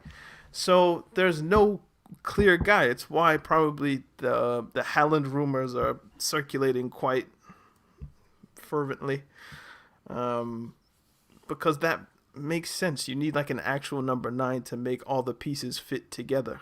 But you know. All right, man. This is what happens when you have 3 different managers in 5 different managers in 5 years.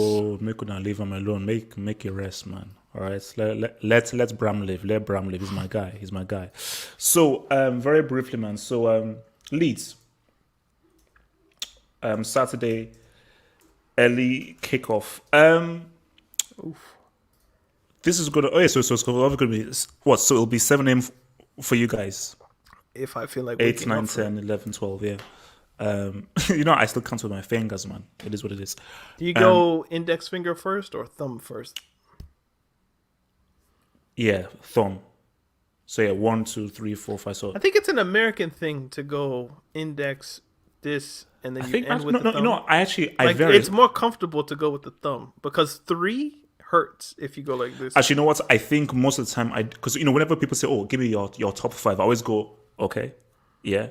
So I think I do normally do index first, but sometimes I may do thumb. Leeds. This is going to be interesting because we're basically discussing this before. If you were to count up all the shots on target the opposition team has had against Chelsea under Tuchel, it may amount to maybe like 8 or 9.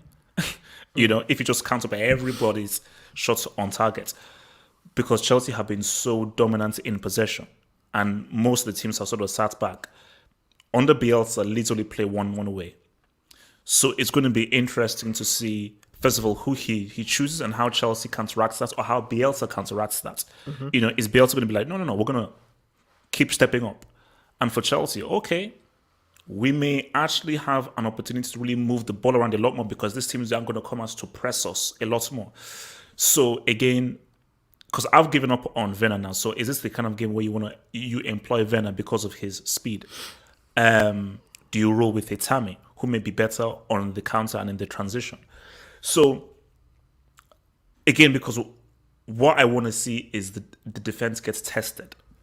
Because this defense has not really been tested that much as a team that really is forcing them to do some serious defending, So, but I still believe that I just think that Chelsea will have too much firepower for Leeds. And I just think that this is a bad matchup for Leeds, specifically for how they play. So I may go out on a limb and say this could perhaps be like a 2-1, 3-1 kind of thing. I may be wrong, but I'm just looking at it stylistically of what it will look like, how Leeds play, how Chelsea play. So it's going to be a approach that I don't think Chelsea have faced for all the teams that they've had. So I might say that Chelsea get through, but I just want to see how Tuchel counteracts what Bielsa does. Abdullahi, Leeds, thoughts? I think it depends on. I think Bielsa play one way, and I think this is a perfect formation to play. I will play Kai Havertz ahead of Timo Werner because we need to be clinical. So you play Havertz as a false 9? I will play Havertz as in between the two number 10 in behind the striker. So I will either play Cho. I'll play Havertz-Odoi, and I'll play Kai Havertz in beside him as a number 9. I will play Tammy, but I'm not sure with Tammy on and off. I am not sure. That's the problem with on and off. I'm not really sure. But I will play because I wouldn't want to play Timo because Timo could see 1-on-1 with the goalkeeper and then blast it over. That's the Timo we have in Chelsea right now at the moment. Yeah. That's why I play. I will play Kai Havertz because it's more clinical. He can score goals and he can open. Leeds United will not able to. They will not defend. They will come out. But my worry is Leeds United may be poor, but Bielsa team will not stop running. That is where we need our player to be switched on immediately because when you see them running, you have to be like, yes. When you run, we have to run with you because that lead team in a bit they won't stop. They will keep running at you. That's why I want yes, I want to see what defensive player he wants to play because it will look switch will be like, Atletico Madrid in the week. So I don't want to take a risk and player get injured on this. It doesn't want that. You want everybody to be fresh and kind of now this is where Mason Mount will come in because he doesn't play on Wednesday. So you may want to play Mason Mount in this match and he knows on Wednesday he's not playing. He's out. So this is where he may play. He may try to play Kai Havertz as a number 9, play Mason Mount and then call them together and play Kai Havertz as a number 9. Maybe because of the runner, its movement and everything, he want to open up space for Leeds United to open up this space. Because Everton, in the first 20 minutes, they were kind of packing the balls. So after some period, they open up. That is where Kai Havertz come in. So Leeds United made it seem to maybe a little bit, let's sit back and counter press Chelsea or let's just go gun out. So it depends on how Bielsa wants to play the game. But Leeds United play one way, so I literally want to see Kai Havertz play, but Tuchel will play Timo Werner, so we know Timo will play. Because of the kind of signing they signed, he will play. So do you think he'll have the same lineup as Everton or he'll bring Mountain from the start and have Mount and have Havertz?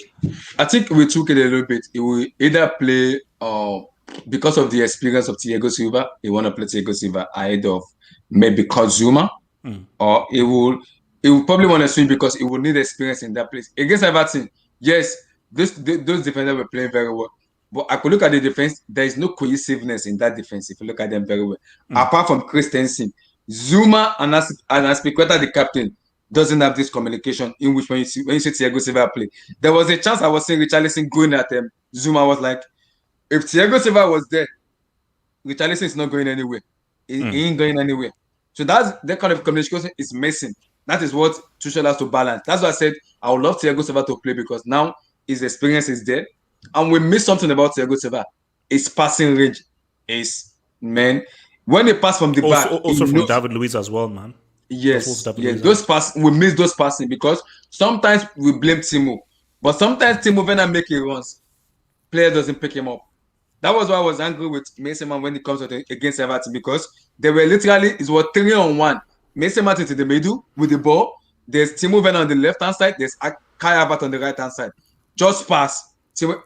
Mason Mount just shoot the ball. I was like, you are the midfield. Pass the ball to your nearest man. Let him finish the job off.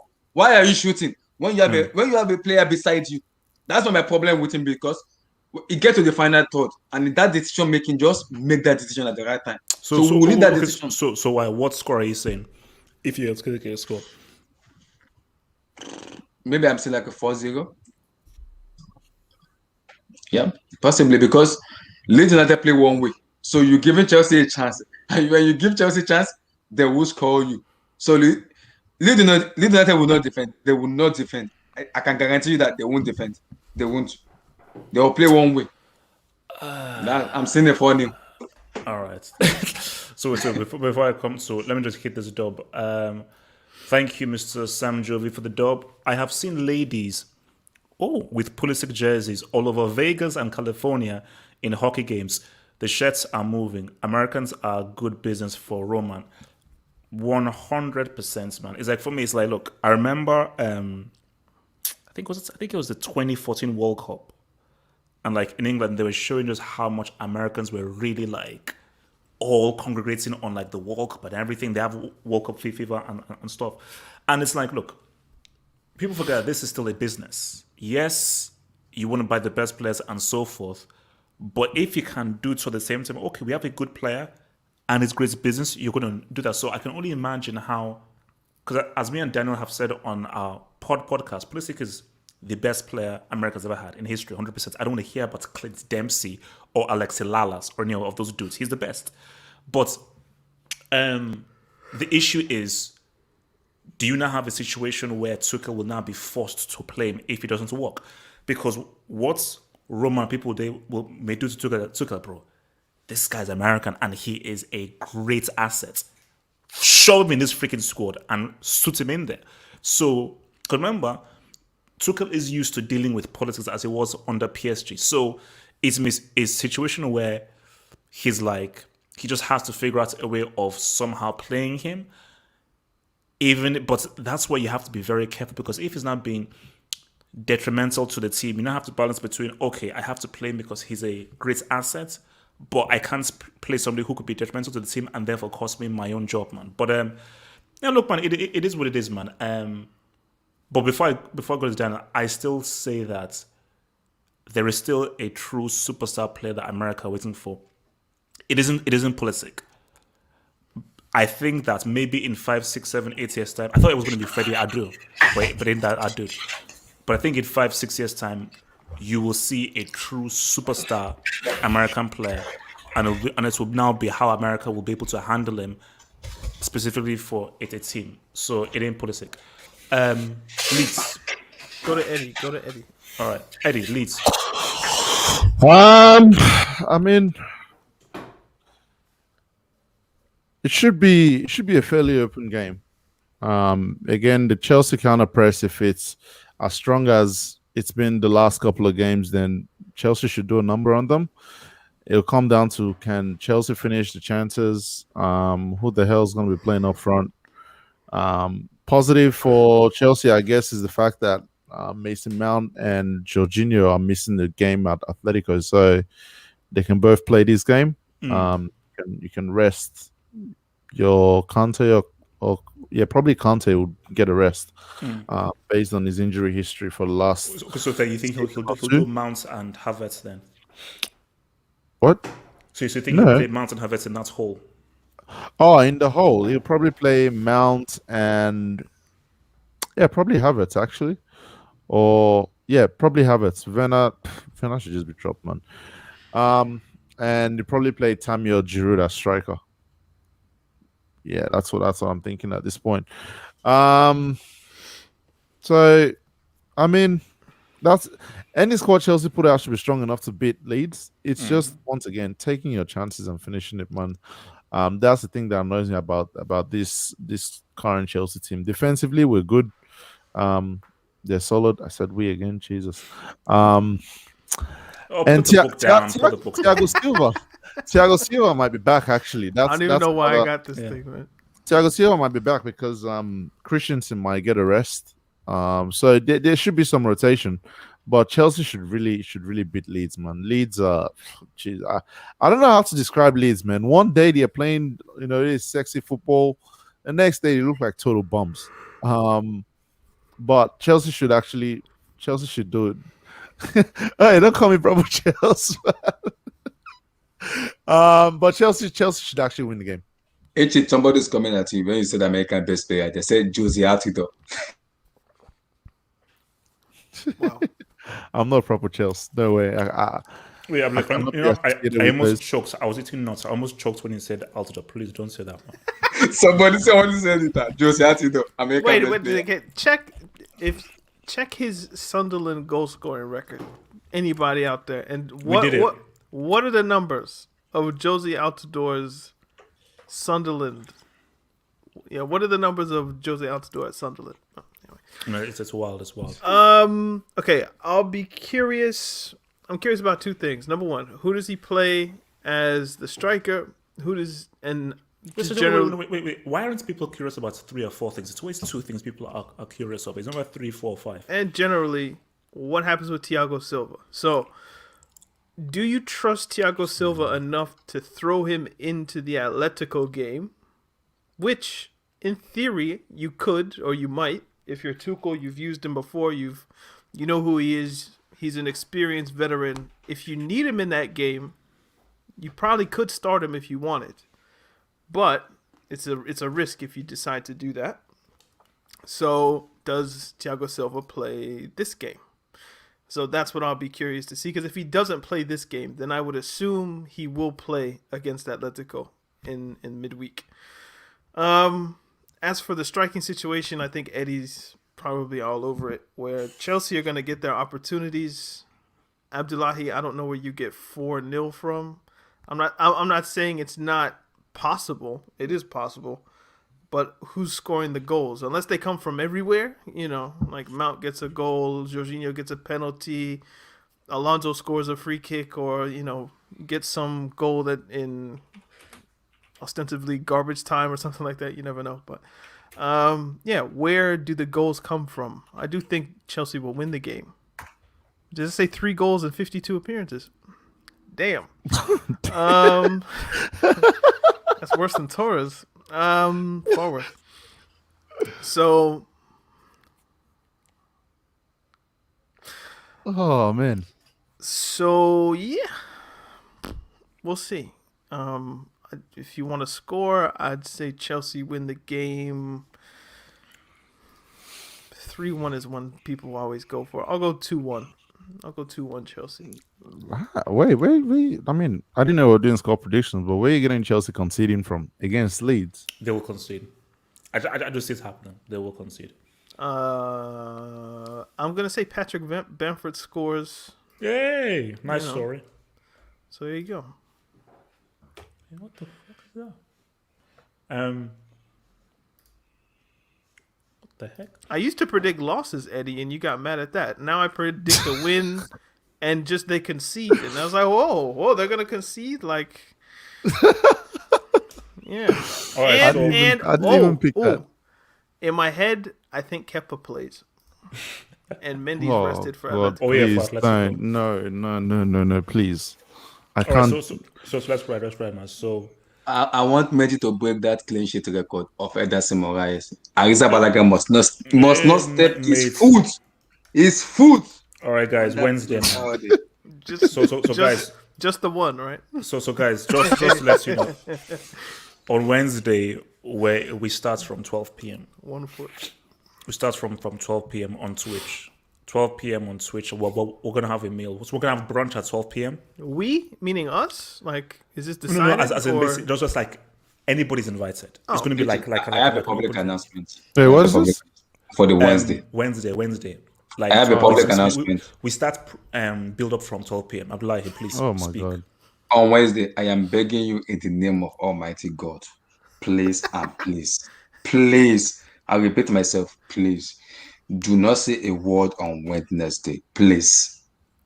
After the post-match reaction, you can do whatsoever you want to do. I don't mind. But please, so I can't say I can't preview. I can't say anything. I can't do a preview. Just do your preview, but please, I don't give anybody a nickname. Don't even give Mendy or Tuchel a nickname. I am begging you. I'm on my knees. I'm begging you in the name of God, please. Don't say I'm on my knees, bro. Please, I'm begging. Don't say anything. Just do your preview. Are you on your knees? Show us. You're not on your knees. You're lying. Show us. Okay. He's sitting down. First of all, I find what Abdullahi said as rude because I find it rude that people view me as a jinx. I find that extremely hurtful that people would put that. I'm a jinx. I know I'm a jinx. So So guys, look, I'm nervous, and this is why I'm nervous, guys. I'm a narrative merchant. So Cristiano being knocked out, tick on the narrative. Messi showing that he doesn't have the mentality of Maradona or R9, another tick on the narrative. Mbappe still in the Champions League, another tick of the narrative.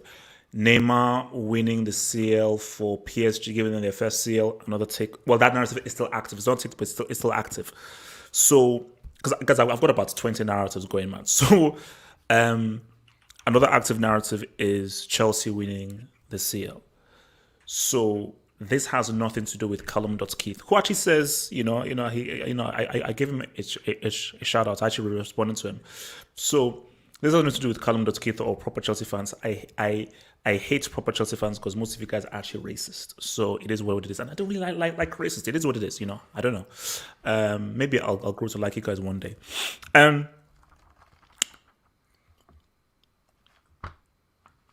This match can go either way because it's going to be a very different Atletico side. Because I watched the Madrid derby, and when Atletico want to play, these guys can play, and these guys can ball. And especially, remember, Carrasco wasn't playing in that first leg. Trippier wasn't playing on that first leg. And watching that Madrid derby, Trippier and Carrasco are extremely important for Atletico what they want to do moving forward. So Wednesday is going to be a very, very interesting game. Because at 1-0, it's anyone's. Like, nobody has that. For me, I don't even view it as a Chelsea advantage. Like, literally, the game is 50-50. Shout out to Los Colchoneros, bro. So Eddie, talk to me, man. What are you feeling with this whole Athletic game, man? Talk to me. Where's the game going to be played, first of all?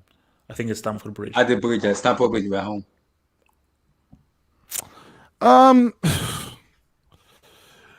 It's a tough one because that will be, I think, Tuchel's biggest test so far in terms of seeing what Tuchel does.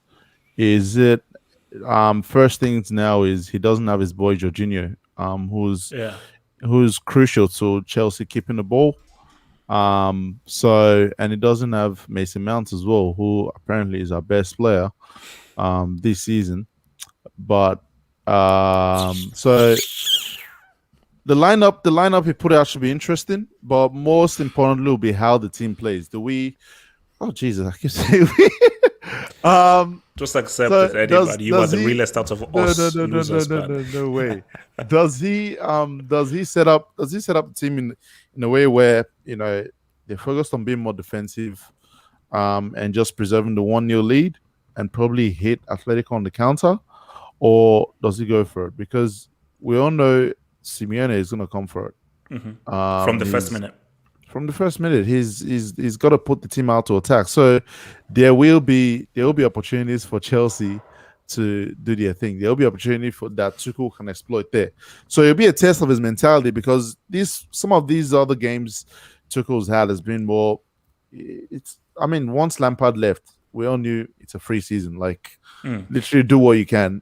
But this will be a big test where you've had all these other games to test whatever I wanted to test, and it's working. But what do you do in a game that actually counts for something? The opponent's going to be coming for you. What are you going to do? So, in my mind, I think it's a draw. Some form of draw, so Chelsea go through. But hey, you never know. Yeah, 1-1. I don't know. I mean, to be honest, I don't see. I have no idea, man. It's tough. The game can go anyways, but I guess you could probably say Atletico can. Because I can't remember which one it was. I think it was either against Bayern or somewhere where like it was the second leg and they had to get the goal to get back in the lead. When Atletico want to attack, they are really good. They are really good when they win. Just as he just doesn't want them to attack. But when they attack, these guys are very good. Which is why I said, Jorginho being missing would be crucial to see what Tuchel does, because do Chelsea still focus on keeping the ball with Kante and Kovacic, or do Chelsea play more on the counter where Kante and Kovacic sit down or sit back, will defend with the 3 and the 4, so 7, and then once we get the ball, hit them on the counter attack. Daniel, shut up. No, like you were making a deliberate effort to say when Chelsea get it, and then it slips, and then we get the ball, we go forward. Anyway. I like thinking of it like I'm actually like setting the thing up. That's why I keep saying we. Like all right, okay, relax, guys. I had training last night, so that's why I still got the vocab of we. It's like, this is how we're gonna attack tomorrow. All right, Abdullah, talk to me. General thoughts, man.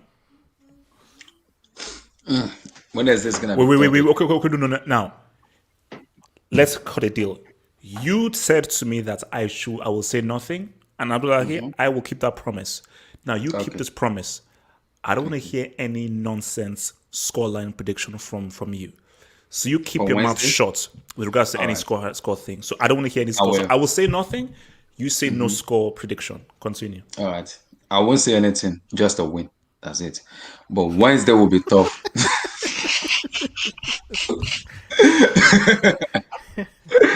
Wednesday will be tough because I watched the Madrid derby and I watched the Atletico Madrid versus Bilbao on Wednesday. I watched against Bilbao, so I see the way they play. My scary part is about there's only one player I'm kind of a little bit scared of is Llorente. That guy is a baller. He's a very good player. They played Madrid, didn't they? Yeah. Mm-hmm. Yeah. Did they play Madrid? I think so. Yeah, it was a derby on the week.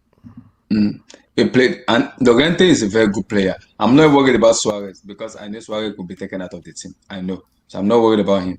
I'm only worried much about Carrasco and possibly Llorente, because Llorente, when he's on it, that is where I need Conte to be like, hey, if you want to go this place, we're going together. Let's go. The same thing is to Bruno Fernandes. Everywhere he goes, he followed him. That is the job of Conte. He's telling him, Conte, your job is Carrasco and Llorente. Take them out of the team. When you take those two out, it's game over. That's going to be Conte's job. I know Jorginho has been like the way we play football, but I think I would love to see more of Conte and Kovacic more disciplined, because both of it. I know Conte is disciplined, very disciplined, but I would love the same thing from Kovacic, because Kovacic problem is when he dribbles, like he pass through this tight space a little bit, but he needs to be more decisive when he makes these passes. Atletico Madrid will come out because they need a goal. So it's all about Chelsea being defensive and go on the counter, or the Tuchel want to go more on attacking, like, oh, let's attack these people, or do Chelsea want to sit back and like, boom, let's hit them on the counter. It depends on how Tuchel views the match. But it's gonna be very tough, because Atletico Madrid is not like a team you just kind of take out of. It's gonna be very difficult. It's gonna be more difficult than the United match that was garbage. United was literally garbage match. That match was like, I'm feeling sleepy. I can say the same thing happened to Chelsea against Atletico. But the scenario will be Tuchel. We have to tell their player, we have to win this match. No, we have no chance, because we know when you win this match, it's automatically quarterfinals. So no excuse for Chelsea not turning up on Wednesday. No excuse. So he knows that we're gonna turn up. Everybody have to turn up. So the players. So you have faith that Chelsea will turn up on Wednesday? I have the faith will turn up. Yeah. Chelsea will turn up, because with the 1-0 win, this is where the problem. The 1-0 win at the first leg is very dangerous. I don't like winning 1-0. It's very, very dangerous, because that 1-0 win, It's problem. I look at what Porto did to Juventus. That to me looks scary to me. Like, hey, okay. We have to put something off. That match have to be win and quarterfinals. I don't want excuse on Wednesday. I don't want no. Now. Thank God Mason Mount is not playing, so nobody's gonna banter and tell me no. I want to show that player turn up. Ziyech turn up. Pulisic turn up. Abdullahi, wait. So you're telling me if Chelsea get knocked out? No. Wait. You're telling me if Chelsea get knocked out, proper Chelsea fans should come for you. No, they're not gonna. Their boy is not playing that second leg. No, you are saying. No. Abdullahi, you are talking right I can now. see that narrative, man. Abdullahi, you're talking. I can see that narrative. Abdullahi. No. Proper Chelsea fans are coming for you. So proper Chelsea fans, listen. If Chelsea get knocked out, come for this guy on the top here. Marcus writes down. And this is the narrative that frightens me. The narrative that frightens me is Chelsea go up on Wednesday. They put out a trash performance. They get knocked out. And then Callum.Keith pretty much spams my entire PM things like, hey, look, well, Mount didn't play. HH, why are you scared for, man? HH, to be proved wrong, I would love to block him, be proved wrong. And I'm going to be happy. You know why? But then where's the fun in that? Yeah, I know. If Mason Mount is not playing on Wednesday, I am happy. Now, if other players like Ziyech, Pulisic, Havertz showed up, Mount is in trouble. Proper Chelsea fans is in trouble. Abdullahi. They are in trouble. You know why they're in trouble? Abdullahi, the comment that I'm saying is our best player. I'm not arguing. I get that. I'll take the banter. If other players showed up on Wednesday, Mount is in big mess. Proper Chelsea fans is in big entire trouble. They are in trouble. They are. Abdullahi, you're missing the point. My thing at the moment is these guys you're talking about, they haven't showed up all season. What makes you think in a Champions League game against Atletico all of a sudden they find this lightning in the bottle and I don't want Ziyech anywhere near that pitch. I don't want Ziyech anywhere near that pitch, my man. Chelsea will show. That's why I'm saying proper Chelsea fans. You see this guy here? Come for him if Chelsea get knocked out. Come for him, fam. I hope Daniel Beck, talk to Chelsea me. My wins. friend, miss your mic, my friend. Daniel, talk to me. Okay. All right. Where do we start? First, let's start with the scoreline. The scoreline is fantastic because it's going to actually put Chelsea under pressure. Simeone can't do what he did in Romania. It was a home game, but he can't do what he did in Romania. Just sit back and just play on the counter. Atletico know they have to score. They know that right now. They knew that however many weeks ago, 2-3 weeks ago. So that makes this game slightly more enjoyable to watch, knowing that Chelsea are probably going to have space because Atletico are going to come out. So it's going to be a little bit more of a fun watch. I'm down for that. Real quick. If Atletico score first and then score early, do you then see it turning into a much more of a tight game? Yes. But I don't know if they score early. I just think... Actually, I would suspect that Chelsea will score first if somebody scores. And then Atletico will have to go into kind of hyperdrive, which should be interesting to see. Excuse me. Excuse me again. What was I going to say before I was rudely interrupted? By me. Yeah, I forgot what was in my head. Keep talking. It'll come back to me. No. I mean, do you score first? So you're saying that Chelsea are going to score. That will dramatically change the whole tie because if Chelsea score first, I think the tie is over. No, it doesn't. No. Okay, so if they it doesn't change the whole tie because Atletico need 2 goals already to win the tie. So if Atletico scored 2 goals, then they're winning. Well, see, yeah, Chelsea have to score 2. If Atletico were to score first, I could see them just sitting back and just playing for like penalties. It becomes a tight game, because now it's 1-1 on aggregate. Yep. And although if they score 2, then Chelsea have to score 2 and respond because now they have the 2 away goals. So maybe Simeone could be coming to it with, no, let's go there and score 2. We know we have to score 1, but just in my mind, I think they're coming there with the intent to score 1. And then we'll see what happens. But yeah, it's gonna So if Chelsea score first, how many do Atleti have to score? still 2. Still 2 to get through. Yeah. Oh yeah, 2 away goals. Yeah. And if Chelsea score, I don't think there can be extra time. So No. is Abdullahi on mute or? Yeah, he's on. Abdullahi's he's on missed mute. himself. Yeah, he's missed himself. Okay. Yeah. This is where I wanted to go. I'm quite curious to see because I've said as soon as when in the first leg where Mount got booked and Jorginho got booked and all that kind of stuff, I was like, so he's been forced into a better starting 11, essentially, at least from my opinion. Because that means Conte's definitely going to play. Ziyech is going to get his chance probably, if not him, then Pulisic. So let's see what happens with no Mount, with no Jorginho. Does that make a better team? Does that make a worse team? Abdullahi has his way. It is kind of risky in the sense that, Atletico are a dangerous team to be playing with fire, in a sense, if we're thinking about the reactions from a certain sect of Chelsea fans. So we'll see what happens. But this is kind of what I wanted to see. So this kind of puts this podcast or YouTube show to the test, doesn't it? We've been critical of Mason Mount, not in a central area, but out wide. But people want to paint us with a brush, so let's go with it. Let's see what happens. All right, man. So, guys, it's time for a lovely, beautiful throwback, man. We all love our throwbacks, man. And this one is going to be... Hey, before you do any throwback. What? What do you I want? have something to say. Two things. First thing, something, man. First thing, I need to shout out to the granddad.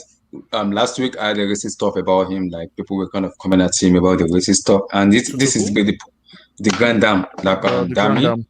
Yeah, so it's been too many stuff about him being racist and everything. Hey, bro, you may be listening to me, man. My massive prayers to you, bro. I understand the racist stuff I've had one before, so I understand, man. Just take it easy, bro. Take it easy. It's gonna be well. Everything's gonna be fine. Please, guys, let's give him a shout out, man. Racism is bad, it's bad, but I can understand. Sorry, who is this that they're talking about? Who is this? The Grandam. So the Grandam is a YouTuber as well. He posted a video on his Twitter page, an early video. I think oblivious. I think he recorded it before, and I think what happened was he was wearing a tie. He was just being funny. He was wearing a tie on his neck, not obviously dressed with a shirt or anything. It was just a tie on his neck. And I think he was wearing. I forgot what else was wearing. And it was wearing the Chelsea shirt, the 2019 Chelsea shirt on the tie. Yeah, and he was just talking about. I think he was talking about Tuchel or something. I don't know what he said. He was talking about Kai Havertz and everything. Yes, he was talking about Kai Havertz because Havertz had a good game, so he brought it back. And there were people putting monkey. There were people putting monkey emojis in the comments and shit like that. Why though? Like. They're pissed off, man. Why not? Is how proper Chelsea fans. I keep telling you this. Proper Chelsea. They will not listen. They are waiting for the day Thomas Tuchel will lose. If that happen, see, I won't say a word. But if that happen, proper Chelsea fans. No. Because so this is a black YouTuber who, wearing a tie and nothing else, was talking about Kai Havertz. And then he was racially abused by Chelsea fans. Yep. Yeah.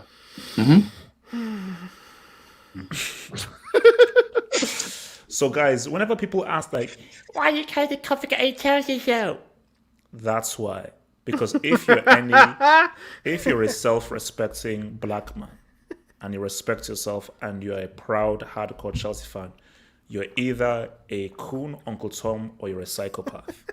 So the smartest thing to do is call yourself a complicated Chelsea fan and just say, yes, you support the concept of Chelsea, but you reject those racist. To be honest, it's not even that complicated. Like, it isn't complicated it's anymore. Simple. Like the longer it goes, it's not. It's simple.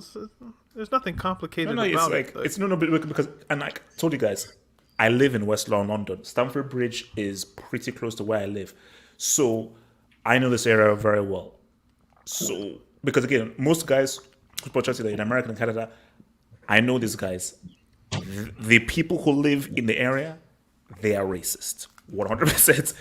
I can confirm they are racist. So yes, He said 100%. I can confirm. I can confirm They're they racist. are racist. Yes. But why is this? Why is this really happening in this modern era? This has to be stopped. I know it happened a long time ago, but this thing we have to find a way to stop this rubbish stuff happening every day. Abdullahi, Because it's not. No, Abdullahi, we don't have to find a way to do anything. They need to figure out what the fuck to do with themselves. It's not. Don't make it your job to solve racism. Okay, that's white people's job to solve racism. No, but because how insulting is that? Just you live your are life, racist man. to me, but I have to help you figure out the issue. No. What? It's not. And also, I'm like, look, you have to understand this and everything is. This isn't about, I hope we should find a way to stop this. No, there is no stopping this. This is culture. This is ingrained. This is reality. It doesn't stop. I think Stokely Carmichael or Kwame Ture said it best. He says something to the effect of, if you have the power, or if you call me a racial slur, that's your problem. If you have the power to enact your racial slur against me, that's my problem.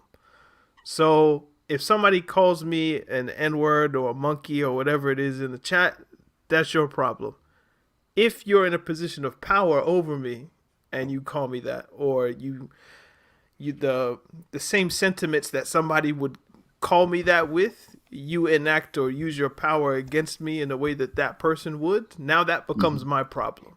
So our job is collecting power to where if somebody does do something to you on a level, then you can respond in kind. As for like worrying about somebody put a monkey on the thing, like that's not our job to solve, man. That's Instagram's job, that's YouTube's job, that's their job. But Yeah, I mean, and also as well as like I just think that look, I mean, because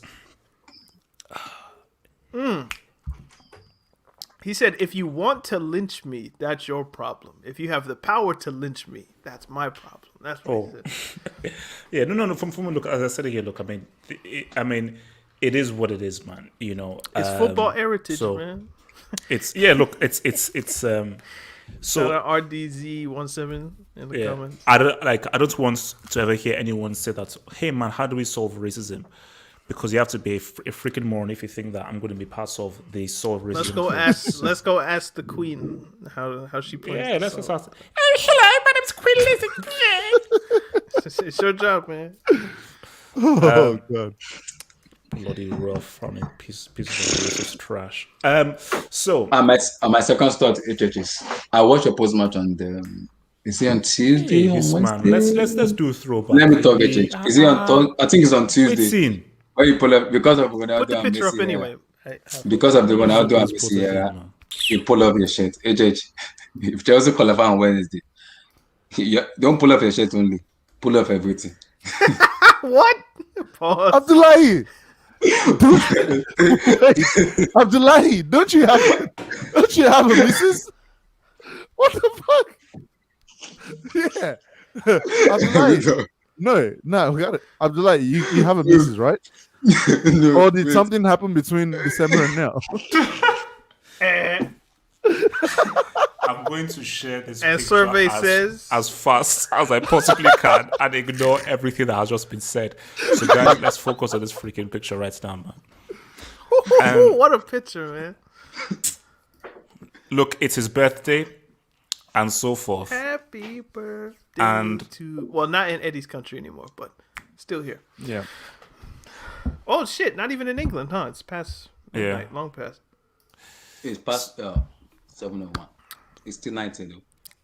You So realize yeah, look, Gatlock's man, gonna Drogba, clip that. man. Look, as I said again, look, guys, I'll keep it real with you. Yes, I am biased for black players. Yes, I am. Sue me. It is what it is, you know. So and I am proud of it, you know. So, and I think Drogba, being a fellow, I think one time we actually drove through Ivory Coast back when I was living in Nigeria. I think we just drove through going to Benin, No, when I was living in Nigeria. But look, Drogba is. You see, here's the thing about Drogba, because people always do the whole Drogba, Henry. I will say no. Henry was the better football player, but I always say that big game, big moments. I need a goal. I can't trust Henry to get me that goal. Drogba is who I can believe to get that goal, And I think the key thing about Drogba was how much he sort of improved. Because I can't remember the game it was. It was a season before he joined Chelsea. This was when he was at Man City. I think this was maybe UEFA Cup. Newcastle. Where he was, where it was like, oh gosh, this is like the new big time striker. Where he did the Ronaldo chop kind of thing. And Yeah. I watched that game live, I think. Like, one of my friends had, he was from, Sven Kulovic. I don't know where this guy is, but he was from, like... Serbia, Bosnia. What's the one that starts with an M? Montenegro. Oh, Montenegro. I think that's where his family's from. And he played football for my school, and they won like a state championship. I think he's a professional footballer in some place in Sweden or someplace like that right now. But his family had like the satellite. So I went to his house and we watched Newcastle against Marseille, and Drogba did that. Blew my mind, man. No. Look, for me, Drogba is one of those strikers where it's goes to that statement I always say. It's not how many you score; it's when you score. Like Drogba was a when you score merchant, where okay, I'm not give you the 30, 35, 40 goals. Final, winning goal, equalizer, key goal, game changer goal. Boom, I'm going to come for you. So this is where it's like a mentality thing. Look at Messi the other day. Superb goal, amazing goal. Do I really want Messi taking a penalty with my life on the line? No, I don't. Balotelli, please, I will denote you as taking the penalty to save my life, so please don't miss. But yeah, that won't be my guy to take the penalty to save my life. Question, have hope though. Uh-oh. You picked this image probably for the political connotations of, Ivory Coast Civil War 2006. They qualify for the World Cup. Gets on his knees with the microphone and says, put the guns down. And he effectively stops the Civil War for a time. Or him and the team. People like to get it on Drogba, but it was the whole team. Yeah. How do you parse or consider his international career? Obviously, the World Cups were a disappointment, but if you look at the groups that Ivory Coast were in, it was very difficult. So you wouldn't really expect them to go through, except maybe the last year where they had Japan and Greece and those teams, I think. But they'd already been past their peak already. Yeah. So here's the thing. The finals, Egypt, Zambia, he missed a penalty against Zambia. That was the one with the really long shootout where, was it Gervinho who missed at the end? But either way, we call him the clutches this, the clutches that.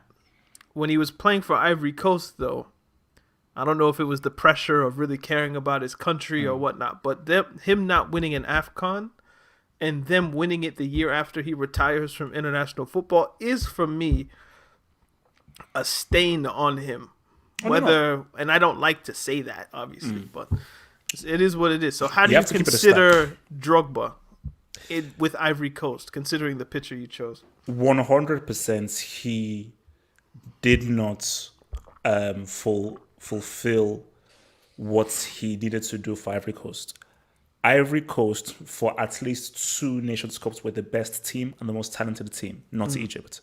They were the best team. Because this was guys where Seydou Keita, Gervinho, Yaya Toure. It was Kolo Toure, wasn't it? It wasn't Gervinho. It was Kolo Toure. Oh, Kolo Toure. Salomon Kalou. Like, they were without a doubt. This was the golden generation, and without a doubt, the most talented team in Africa. Yeah. So you had the Tiote. Did you say Tiote? Rest in peace. Oh no, yeah. Tiote. Look, it was a ridiculous team. It's superb team. The only downfall was the Tupac-looking goalkeeper, whose name skipped Barry. Barry, who basically ate grass. Remember that game? Their left back as well was the shot Mate, guy. do you remember the game where like I think Greece missed a penalty and then he basically like grabbed grass from the ground and then he basically went, look, Africa, man, Africa is different. So basically, no, my thing is this, that I give him a pass for the World Cups. Those two tough groups. You know, you had like I think Argentina and was it Holland in that 06? Yeah. 2010 you had Portugal and Brazil. Yep. So that was was tough. Yeah, you're not getting through. Nations Cup, no excuse. No excuses. No, I think it was the 06 Nations Cup where they played Egypt in the semi, which I think that was one that they beat Cameroon in the final, where I think the game ended like 4-2. I was like, guys, you have to, like, how do you not win this? And look, 2012, where he was obviously Drogba in 2012 would have been. Oh, no, it wasn't 06. No, because 06 I think they lost in the final in 06. I think 06 they lost in the final. Yeah. The other one they also lost in the final, I think, in 2012. Yeah, that's what I was gonna say. Like 2012, people consider Drogba was like, you know, what he did in the Champions League was 3 or 4 months previously. But there was he had a chance to win them the cup. But there was one where they lost to Egypt in the semis. 2008. I think that was where Egypt beat Cameroon in the first. I think that was when they were at their best, because 06 they were just emerged. 08, that was when this now team is that we now know each other very well. This is where you should win, because if they beat Egypt or they beat Cameroon in the final, but once they lost to the Nana, this was where you should have won. But of course, they lost to Egypt in 08. It's like, how do you lose to Zambia? You know, they shouldn't have lost that. So of course it's a stain. And they had a local coach in 2012. I remember the guy's face, man. And they lost to that one, I don't know, the white dude that goes around. Over now. Good. It's a great story for Zambia, considering the tragedy and stuff. But like when I see him in the Ivory Coast kit, I'm just like, you messed it up. No. You messed it up. And you know what? This creates the argument that Yaya Toure is the best Ivory Coast footballer of all time. He is. He's the greatest. It's not Drogba, because Toure was the captain of that team that won in 2014. 2014. Oh, 2015. Yeah, that's when they moved it to odd years and stuff. Yeah. No. I didn't know what was funny. I remember I watched that in a Ghanaian restaurant. Bro, watching how Ghanaians went through the emotions in that penalty shootouts was hilarious. because that's, and also, by the way, I had the best suya and jollof rice in that restaurant. The food was popping off in that restaurant. Have Hope was undercover. Yeah. Undercover in Nigeria. But my thing is that, look, it's no one. Did you just admit Ghanaian jollof is better than? Never mind. I said the food was popping off. Relax. Nigerian jollof is still undefeated. I don't agree. So my thing, look, nobody's thing is perfect, but I've always said that Drogba, Ivory Coast, man, you had to deliver this guy's a Nations Cup, man. Yeah. Like, his Chelsea thing is undefeated, but it's like, this isn't like George Weah and Liberia. Come on, Liberia never stood a chance. They had one player. It's the same argument you would use with a Messi. That Argentina have a team to win a Copa America. If you don't do that, you've messed up. There's no royally. excuse. That is a blemish, a stain on your record. There's no ifs, ands, or buts about it. The funny thing is, with Messi, people will say, "Oh, he kind of missed. Oh, this guy missed and everything." No. You messed up. Because people can say, "Oh, you can maybe look at the games. Okay, if Carlo had done this, if everything had done that." No. Drogba had the penalties. Yeah, he had the penalties. So twice. But see, here's the thing though, and this is where you can be forgiven. Ivory Coast, civil war, country, country dealing with issues and stuff. Yeah. For them, just you being a famous Ivorian, putting Ivory Coast on the map, being a Champions League winner, one of the best strikers in Europe, and so forth, and you are Ivorian and you're a proud Ivorian, that already is because again, people are like, man, this Drogba, where is he from? Oh, he's from Ivory Coast. Oh, let me Google Ivory Coast. Boom. So even if he didn't give, it's different with Messi and Argentina. because Argentina aren't going through the same issues as Ivory Coast are. So for Argentina, they're like, no, bro, win us a freaking World Cup because you're supposed to be the GOAT to win it for us. Drogba, we would love it for you to win this thing for Ivory Coast, but you know what? Based on your status, what you've done in football and how you've put Ivory Coast on the map in a footballing-loving country, hence why, look, the guy pretty much lives in Ivory Coast and is involved in politics. We still love you. You know, I will not hold you not winning a Nations Cup against you. But Messi can't walk the streets of Argentina. He can't. He'll get rushed. You know. So do you know what's really cool though? I think Drogba was a professional footballer for like 5 or 6 years before he got his Ivory Coast call up, which would have been in 2002 probably. Like I could imagine, and we see this now, where a lot of, let's say, your parents were Nigerian, but maybe you even grew up in Nigeria, but you go to England, you become a footballer, and a player will wait years and years and years and years to get the England call up because now they have the passport or whatever the case may be. So then they just waste the opportunity that they could to play for their home, essentially. Drogba probably, if he waited a year, he would have been able to play for France if he wanted. Yeah. He would have had the passport. He would have played for Guingamp and what's the team? Marseille. There was another one in there somewhere, but I'm forgetting. But he could have tried to play for France if he held on just a little bit. But because he was born in Ivory Coast, he actually took the opportunity to play for his country, which is something I don't know if people today appreciate in the same way. We're like, yo, England want to pick me? Well, I'll do that instead of playing for Nigeria or Ghana or whatever the case may be. So no shots fired. Tammy Abraham. Saka. Bukayo Saka. Alaba, you know. Bukayo, Tomori. I have them a lot. Tomori especially. Who does Eze play for? Nigeria, right? He hasn't decided. Eze. He hasn't decided. But he's waiting. He's just waiting for Southgate to give him the call. No. But I think same just thing with Adebayo from Tosin Adebayo, yeah. From Adarabioyo. Fulham. Adarabioyo, this Fulham guy. He's waiting. He's just waiting. And he'll continue to wait. I tell you this thing. You're waiting for England, you will not get the call off. You literally remain on bench or not get called off. Why are you wasting your time? It's like England is not winning World Cup. No. But why are you wasting your time? No, my thing that I've stopped casting judgment because I say, you know what, it's a personality thing and a experience thing. That's why I appreciate Drogba, because he had the mentality that I want to play for Ivory Coast. But it's I can't see. I was born in London, but I grew up in Nigeria. So I went to nursery school and primary school in Nigeria. So I had that growing up thing, my younger years in Nigeria. I don't know what it feels like where you were born in England, you grew up in England, and you probably never even visited Nigeria. You maybe gone once or twice. Yeah. So that's your mind space. I can't speak for that. So how can I judge you if you are more akin to English culture, you've got English friends, and your mentality is more English, and you've never even been to Nigeria before? Why should I now hold it against you to now choose in Nigeria because you should be really aware? No, it's like I would still advise and say England is inherently racist and it's filled with the royal monarchy and so forth, and all they view you as is like a slave and just a physical specimen, and once they just use you for a title, then discard you. I can tell you that, but it's hard for you to understand that based on your growing up and your experience. Sterling was born I have a scenario too. Go ahead.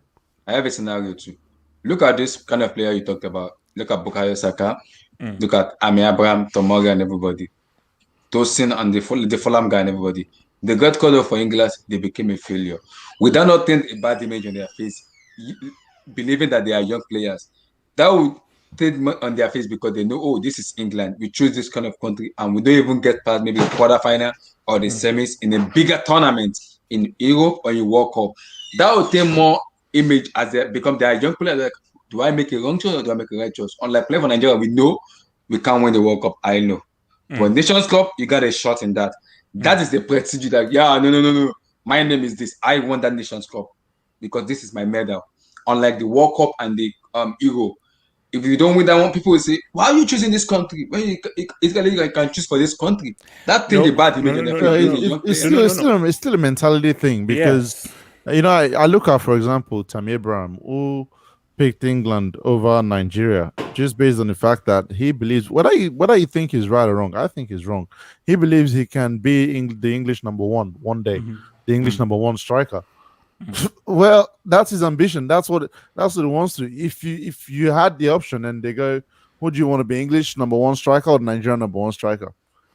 It's easy pickings there because you know which one will give you, will get you further in your career. So there's a lot of factors that play into it.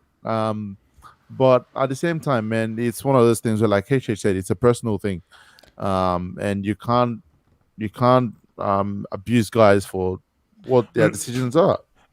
Basically, a example again to do with Drogba is Crystal Palace winger. Eze. With Zaha. See, Yeah.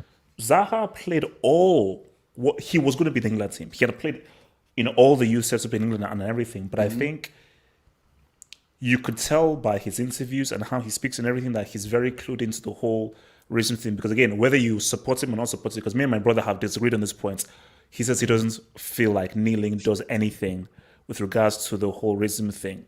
Again, that's a whole separate point. But you can see that he made a conscious decision. You know what? And if you hear him speak and it's his mannerism, I would understand if he chose England because he's very much English.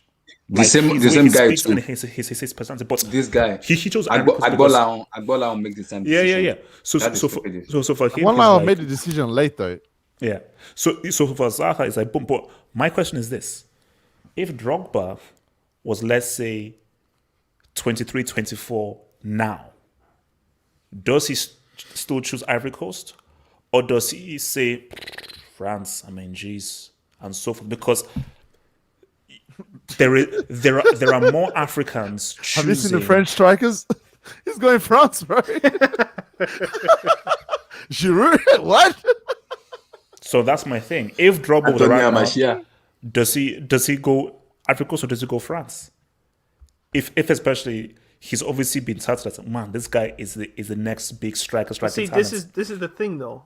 Drogba wasn't highly touted until he was 24, 25.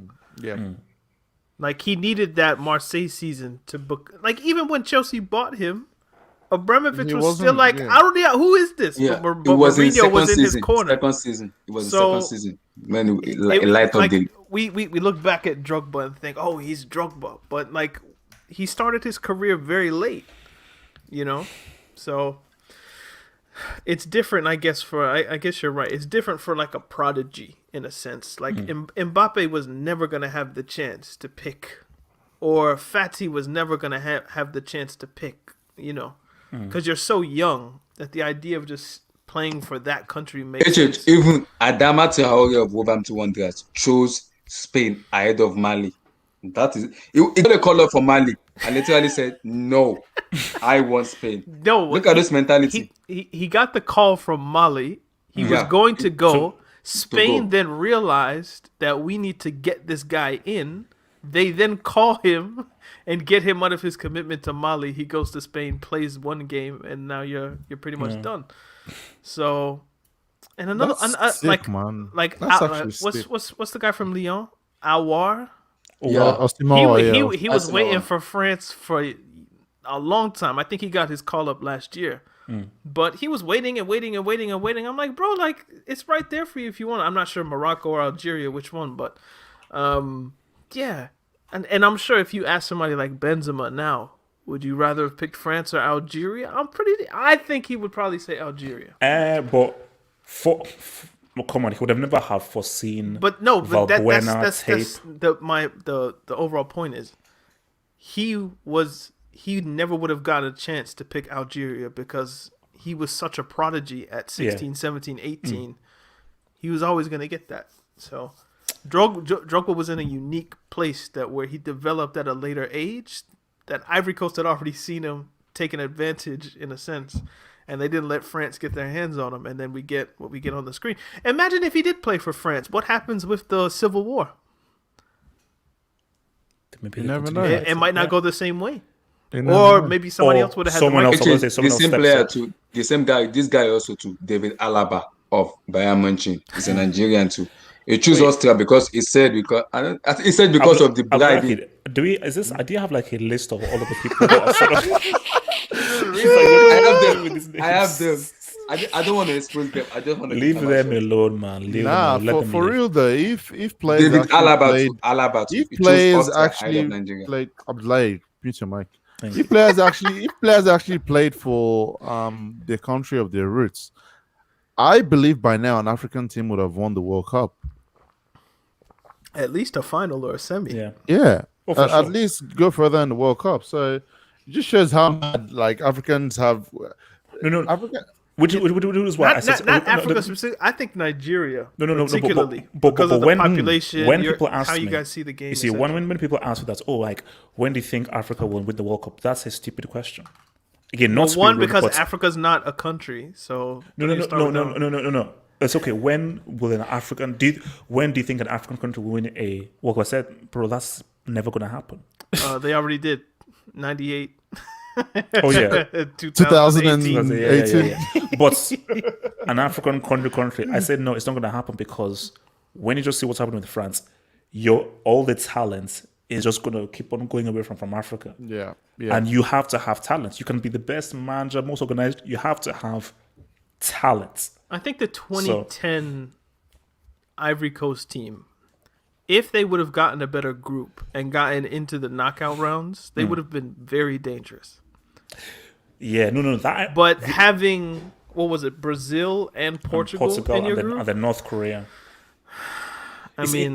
You see, if the 06, specifically the 2010 team had a better group, they would have gone far because that was a really good team. Look, I'll tell you again, man, people will say I'm biased. Let me talk right now. Diverge, 94 Nigeria. Watch that game again. Do you realize that Maldini fouled Amunike? This guy wants to... No. Go onto YouTube and everything. Relitigate something that happened. Italy were already down to 10 27 years, 28 and then Nigeria had a counter-attack. That should happen before I was born, man. So look, bro, could you know the thing about 94? Because I was so young, I didn't know what extra time was. So when Baggio equalized in the last bit, it became 1-1. I thought, the game has ended. Then I think it was my mom who said, we lost. I said, how did we lose? No, because Baggio scored an extra time. I was like, wow, because I didn't know there was extra time. But Maldini, he fouled him, man. Fouled him. Okay, wait, let me just hit this drop. So from JKA550, what do you think of the Hakim links to Chelsea? Is this Hakimi or Hakimi? Hakimi. Ashraf Hakimi. I like it. Chelsea need a wing back. So that's Chelsea need a wing back. Okay, I'm of the opinion Chelsea need more of a backup wing back for Reece James, especially on the right.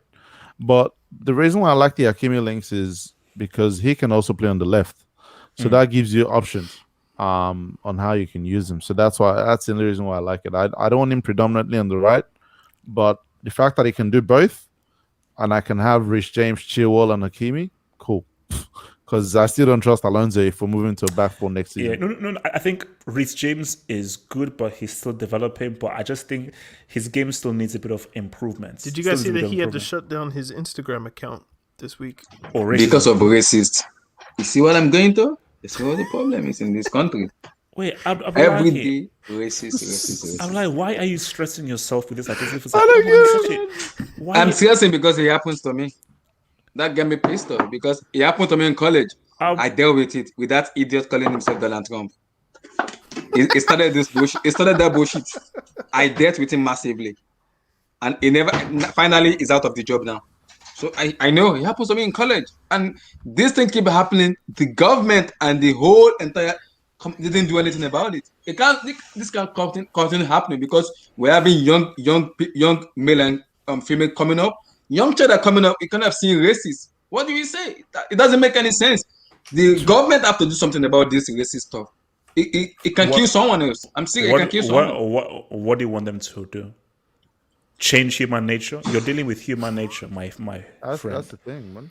This is humanity. It's not a thing that you can just switch off. It's humanity. Have hope. Like the government, to Abdullahi's point, I don't think governments can change people's minds or anything. But private companies, the way that the capitalist structure is set up right now, Instagram can get rid of you if they want to. True. Like the people who are abusing Reece James, they can be taken out. Obviously, they can make more accounts or whatever it is, but you can get rid of an account. If they choose not to do that, that's a problem. So, or what's Facebook have? Because Facebook now have where you now actually have to provide your government's name, passport, and everything. So now you can now contact, because the whole thing is that anonymous people anonymity. Feel like, hey man, I cannot like Xbox Live, a kid who's 6-7 years old calling me nigga this, nigga that, and this guy's like 6-7 years old. So Call of Duty, man. No, Halo, and Halo's supposed to be like a very nice game, but no, I get called black this on Halo. AJ, you know the funny part is this racist stuff should have stopped even way before I was born. My father taught me this, like even before he was born, there was a racism. It wasn't this much on the era of social media because there's more technology now, so you can easily say whatever you want to say. But this will keep happening if, apart from the government, if private people like the company, the school, we can't galvanize together and fight this racism. I was in college. This one happened when I was like, black people are terrorists. And what? Then I had a 2-page essay written to Donald Trump in White House and telling, you can't tell us we are racist. I am a Muslim. I am born and heritage in Africa. I'm from Africa. I'm a Muslim. And I hear and I can speak Arabic very well. So if you want to deviate your word in calling us racist, terrorists, you got to deviate your word very well. Because if you're calling us terrorists, you got to go to Saudi Arabia, Iran, Iraq, those countries. Those are when you call racist. African people are not racist. You have to limit your way you talk to people.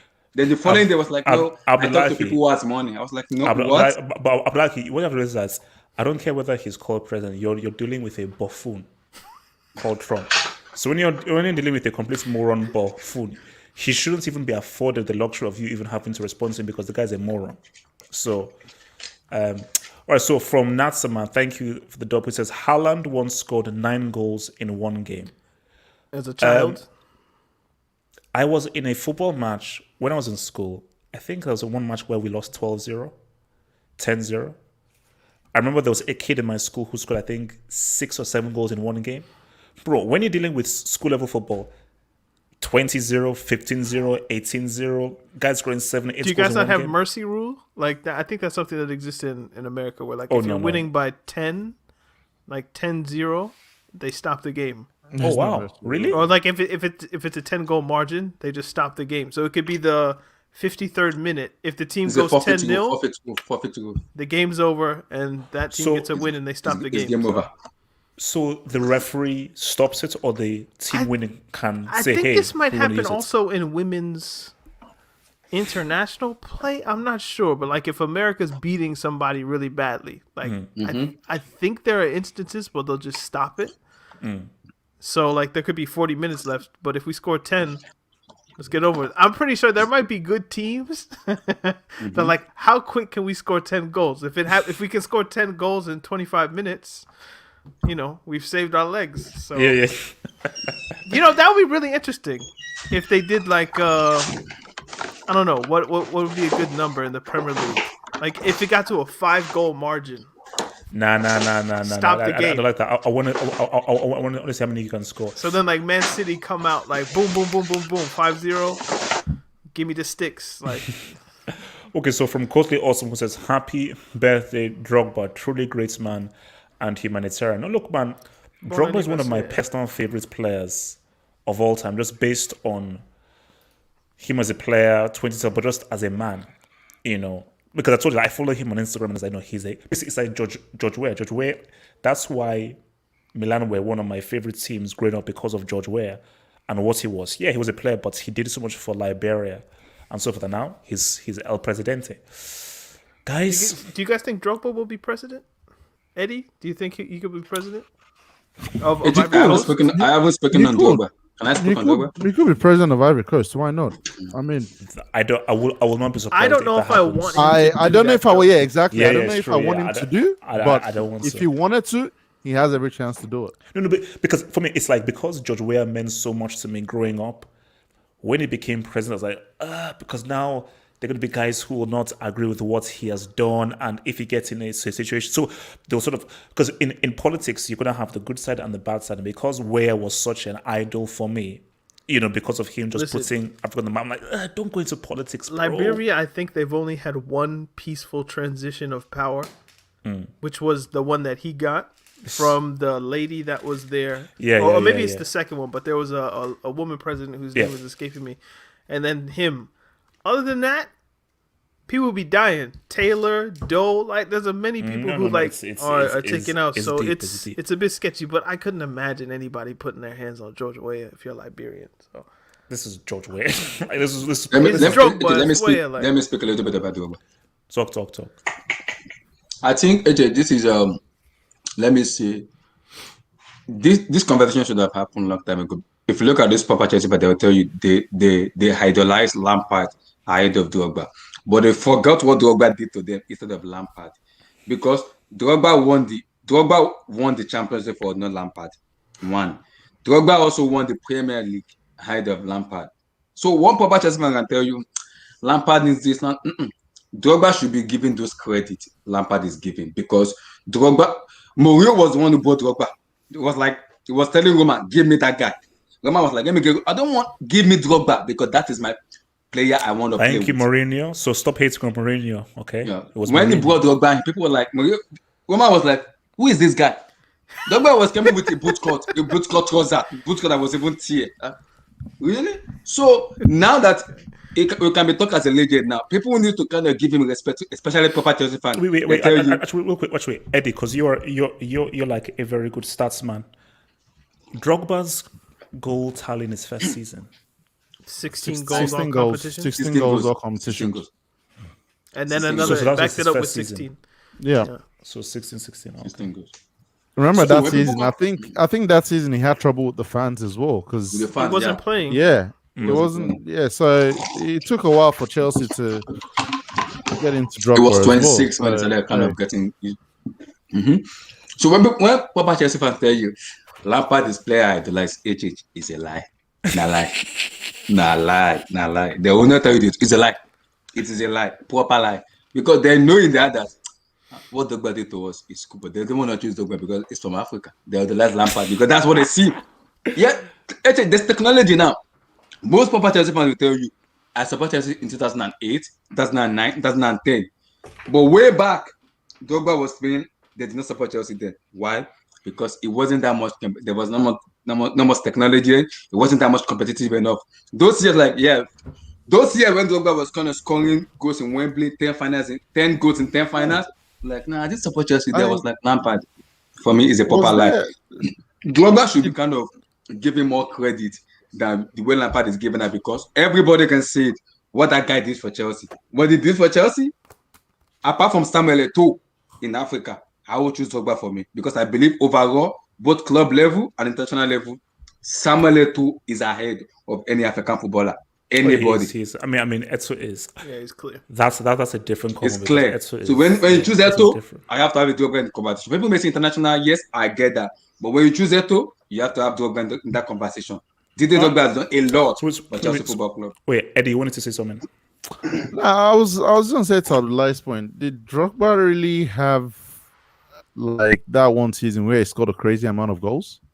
I wanted to ask you, like, did he ever? Because I think 29 was one. So. I think he has 2009, 2010. That's not 9. That's not 10. 2007, I think. 6, 7. Yeah. I think he has 2 or 3 golden boots. So back to back. Yeah, I mean, in the Premier League, I think 9-10 was one of his best ones. But you mean like all comps? Like I'm 40 and something. Yeah, exactly. I'm saying all comps. Did he really have that? I don't think he did. So, I mean, his legacy at Chelsea was more about the big games in all these competitions than about his goal scoring record, right? Because the most he ever scored in a season was 37. 37, and I think that season he had 29 in the Premier League. Yeah, he played 44 games that season, though. Okay, so he got most of his goals in the Premier League, didn't he? Yeah, so this is only Premier League, so just the Premier League. 09, 010, 29, 2010, 2011, 11, 2011, 2012, 5. I think he had malaria that season. Oh yeah, true. Then I think this is his comeback. 14, 15, 4. I think that's his comeback. But this doesn't. So what year did he join? What season did he join? 2004, 5. 4-5. He scored. Okay, I've got it here. 2004-5. He scored 10 goals in Premier League, 26 appearances. 5, 6, 12 goals in 29. 6, 7, 20 in 36. Then 7, 8, 18, 19, 8, 9, 5 in 24. And 10, 11 was his only big season. So 29 in 34. I've always said like he wasn't the most prolific scorer. Wait, Daniel. Stop Okay, it. look, Guys, Look, man, look at it. You guys can't start this argument. He's a big game player. He's a big game Nah, player. it wasn't okay. Firstly, Lampard was scoring like at least 5, 6, 7 penalties a season every season. Normally, in most top flight, if we're looking at a Thierry Henry, if we're looking at an Alan Shearer, if we're looking at a Wayne Rooney, or all of those people, normally they're the penalty taker. Henry doesn't. Lauren took the penalties, not Henry. I said normally. Okay, so if Drogba was taking penalties like he should have been, add 5 goals to every Premier League season, and that's just a start. Furthermore, who were his managers? His first 6, not even 6 years. His first 4 years in the Premier League. Mourinho, Jose, Ancelotti.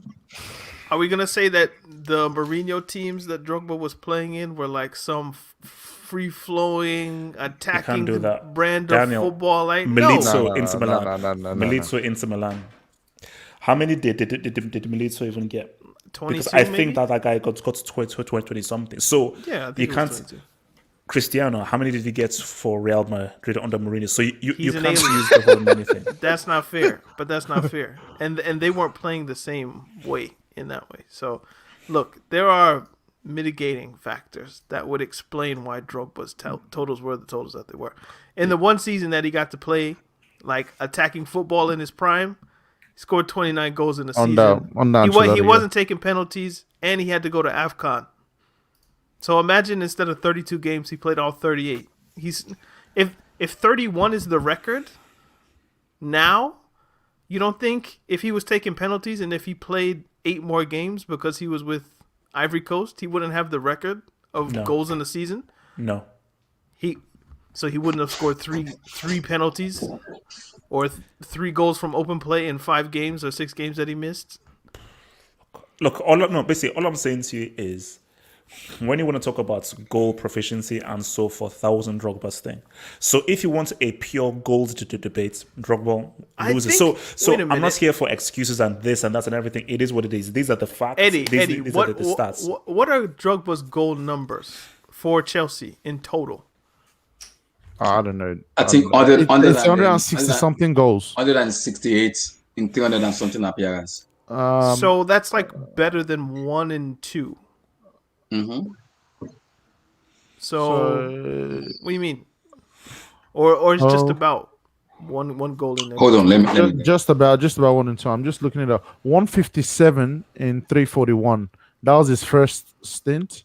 His second one. We don't include the second stint because he was coming on for like 2 minutes. Just because Mourinho felt like giving him appearances. Yeah, total's 164 in 381, but if you take out the second one, it's 157 in 341. So it still goes to about 1 to. It's a goal every other game. It's a goal every second game and a half. How is that not elite? Unless we're comparing them to like Messi, Cristiano, Lewandowski, those kinds of goal scoring freaks. So don't come up here and say like, it's not about proficiency or this and that. Like, no, that's a great clip. No, but I'm not saying. No one's saying he wasn't a good goal scorer. My thing is when somebody mentions he wasn't prolific. He wasn't the most prolific elite goal scorer. But our thing is when somebody tells you Drogba, what do you think of first? I'm not thinking of him scoring 500, 600 goals like Ronaldo. No, it's the big moments he brought to Chelsea. That's Simple. the thing. He's not seen as what Shearer, Aguero, Lewandowski are. He's just not. That's just not him. He will always lose that. You talk of Lewandowski. He will lose that. Yeah. You talk of Lewandowski. When you talk about his goals. Wait. Eddie. You talk of Lewandowski. You can talk about his goals, but you ask Chelsea fans. Sometimes even proper Chelsea fans will tell you. You mentioned Drogba. We're going straight to Munich, the 2012 header. You talk about the games against Arsenal. It's different moments that Drogba brought. You can't ignore that. Abdullah, you go. I think when you talk about Drogba, it's all about clutch. You mentioned Lewandowski and those kind of guys. In the clutch moment, I can tell you, Lewandowski doesn't score in clutch moments. It scores when he has that chance to score. Didier Drogba scored in clutch moment. I can remember those clutch moments in my head. FA Cup final, Premier League, back to back, Carabao Cup back to back. So those are clutch moments when Didier Drogba showed up. People may come out, in the clutch moment, that is when you need Drogba most. Proper Chelsea fan will tell you Lampard does that, but Lampard doesn't score in the clutch moment. He doesn't. Why are you? He's on What's your problem with Lampard, right? No. He has a forever war with the proper Chelsea fans. Eddie. This proper Chelsea fans. No. See, this proper Chelsea fans. Give Lampard the player his flowers. No, they change. I said change. Eddie, I already gave Lampard his flower because as a player, no. Don't compare him to Drogba. They play different. No. But proper Chelsea fan will tell you they watched Lampard, they watched Drogba in the early of 2007, 8, 9. That's what they watched. They watched him play. They will tell you it's not better than Lampard. Lampard is that. No, in a clutch moment, Didier Drogba come out and score goals. Your goal, Lampard does not score the goals. I'm saying it right now, he didn't. The thing is, you don't compare their Chelsea. Eddie, the first Wembley that was open in London, Drogba scored in all. He scored 10 goals in 10 finals. Yeah, where's Lampard? My thing is, that's the question I'm asking about Chelsea fans. Where's him? No, you can't use that because Drogba's job was to score goals. Lampard's job wasn't to score goals. But hold on. Another thing is, I also don't compare their Chelsea careers like that because Lampard came to Chelsea one before Drogba. He was playing in the Premier League before Drogba, and Drogba, like we all said, he came into Chelsea and he struggled for the first season. He struggled for the early parts of his career at Chelsea. So unless you want to take out, the initial parts of the Chelsea career and, compare them at their peak, which is still an unfair debate. I'm not comparing Lampard and Drogba. They both got players in their own thing. Let them both be Chelsea legends as players. The idea that Drogba struggled in his first season is a misnomer, by the way. Like, the Drogba revisionism is because people only look at goal numbers. You guys weren't with him shooting in the gym. Like, you guys weren't there. You were, or you watching the games, and not you guys, but like, people in the comments. Yeah. In like 2004, 2005, if you were watching the games, it's like, it was good Johnson and somebody else, and then Drogba would come on for 15 minutes.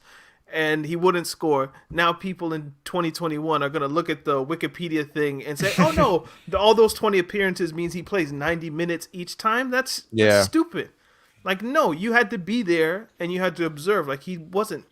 He wasn't in his peak, obviously. Like, it's not like he was like 2009, 2010 Drogba in 2004, 2005. But the idea that he struggled, that just takes it too far. No. But this is the bottom line. And the bottom line is this. I will always say that Henry, better player than Drogba, 100%.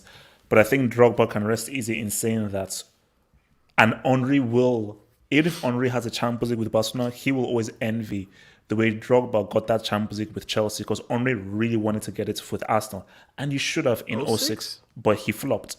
But the fact that Drogba came up in such a big way with perhaps one of the biggest goal in his career, which was that equalizer, that makes up for any kind of goal stat, Wikipedia stat that you want to bring up, because trust me, Henry would trade a lot of stuff to have scored like the key clutch goal for Arsenal to help them win the Champions League, because Barcelona, that wasn't his, that wasn't he just rode that straight, hence why he went back to Arsenal. So guys, look, man, I think we've done our thing, man. So guys, come next Thursday, respect Henry, man, which is actually going to be a day after the Wednesday game. Let's hope that Thursday's show is a happy one because if Chelsea get knocked out, I think it'll be happy either way. It'll be happy either way, man. Bodies, oh baby, bodies, That's what we're going to do on Thursday. HH. If Chelsea win next week by any chance, Abdullahi is not coming on this stream, please.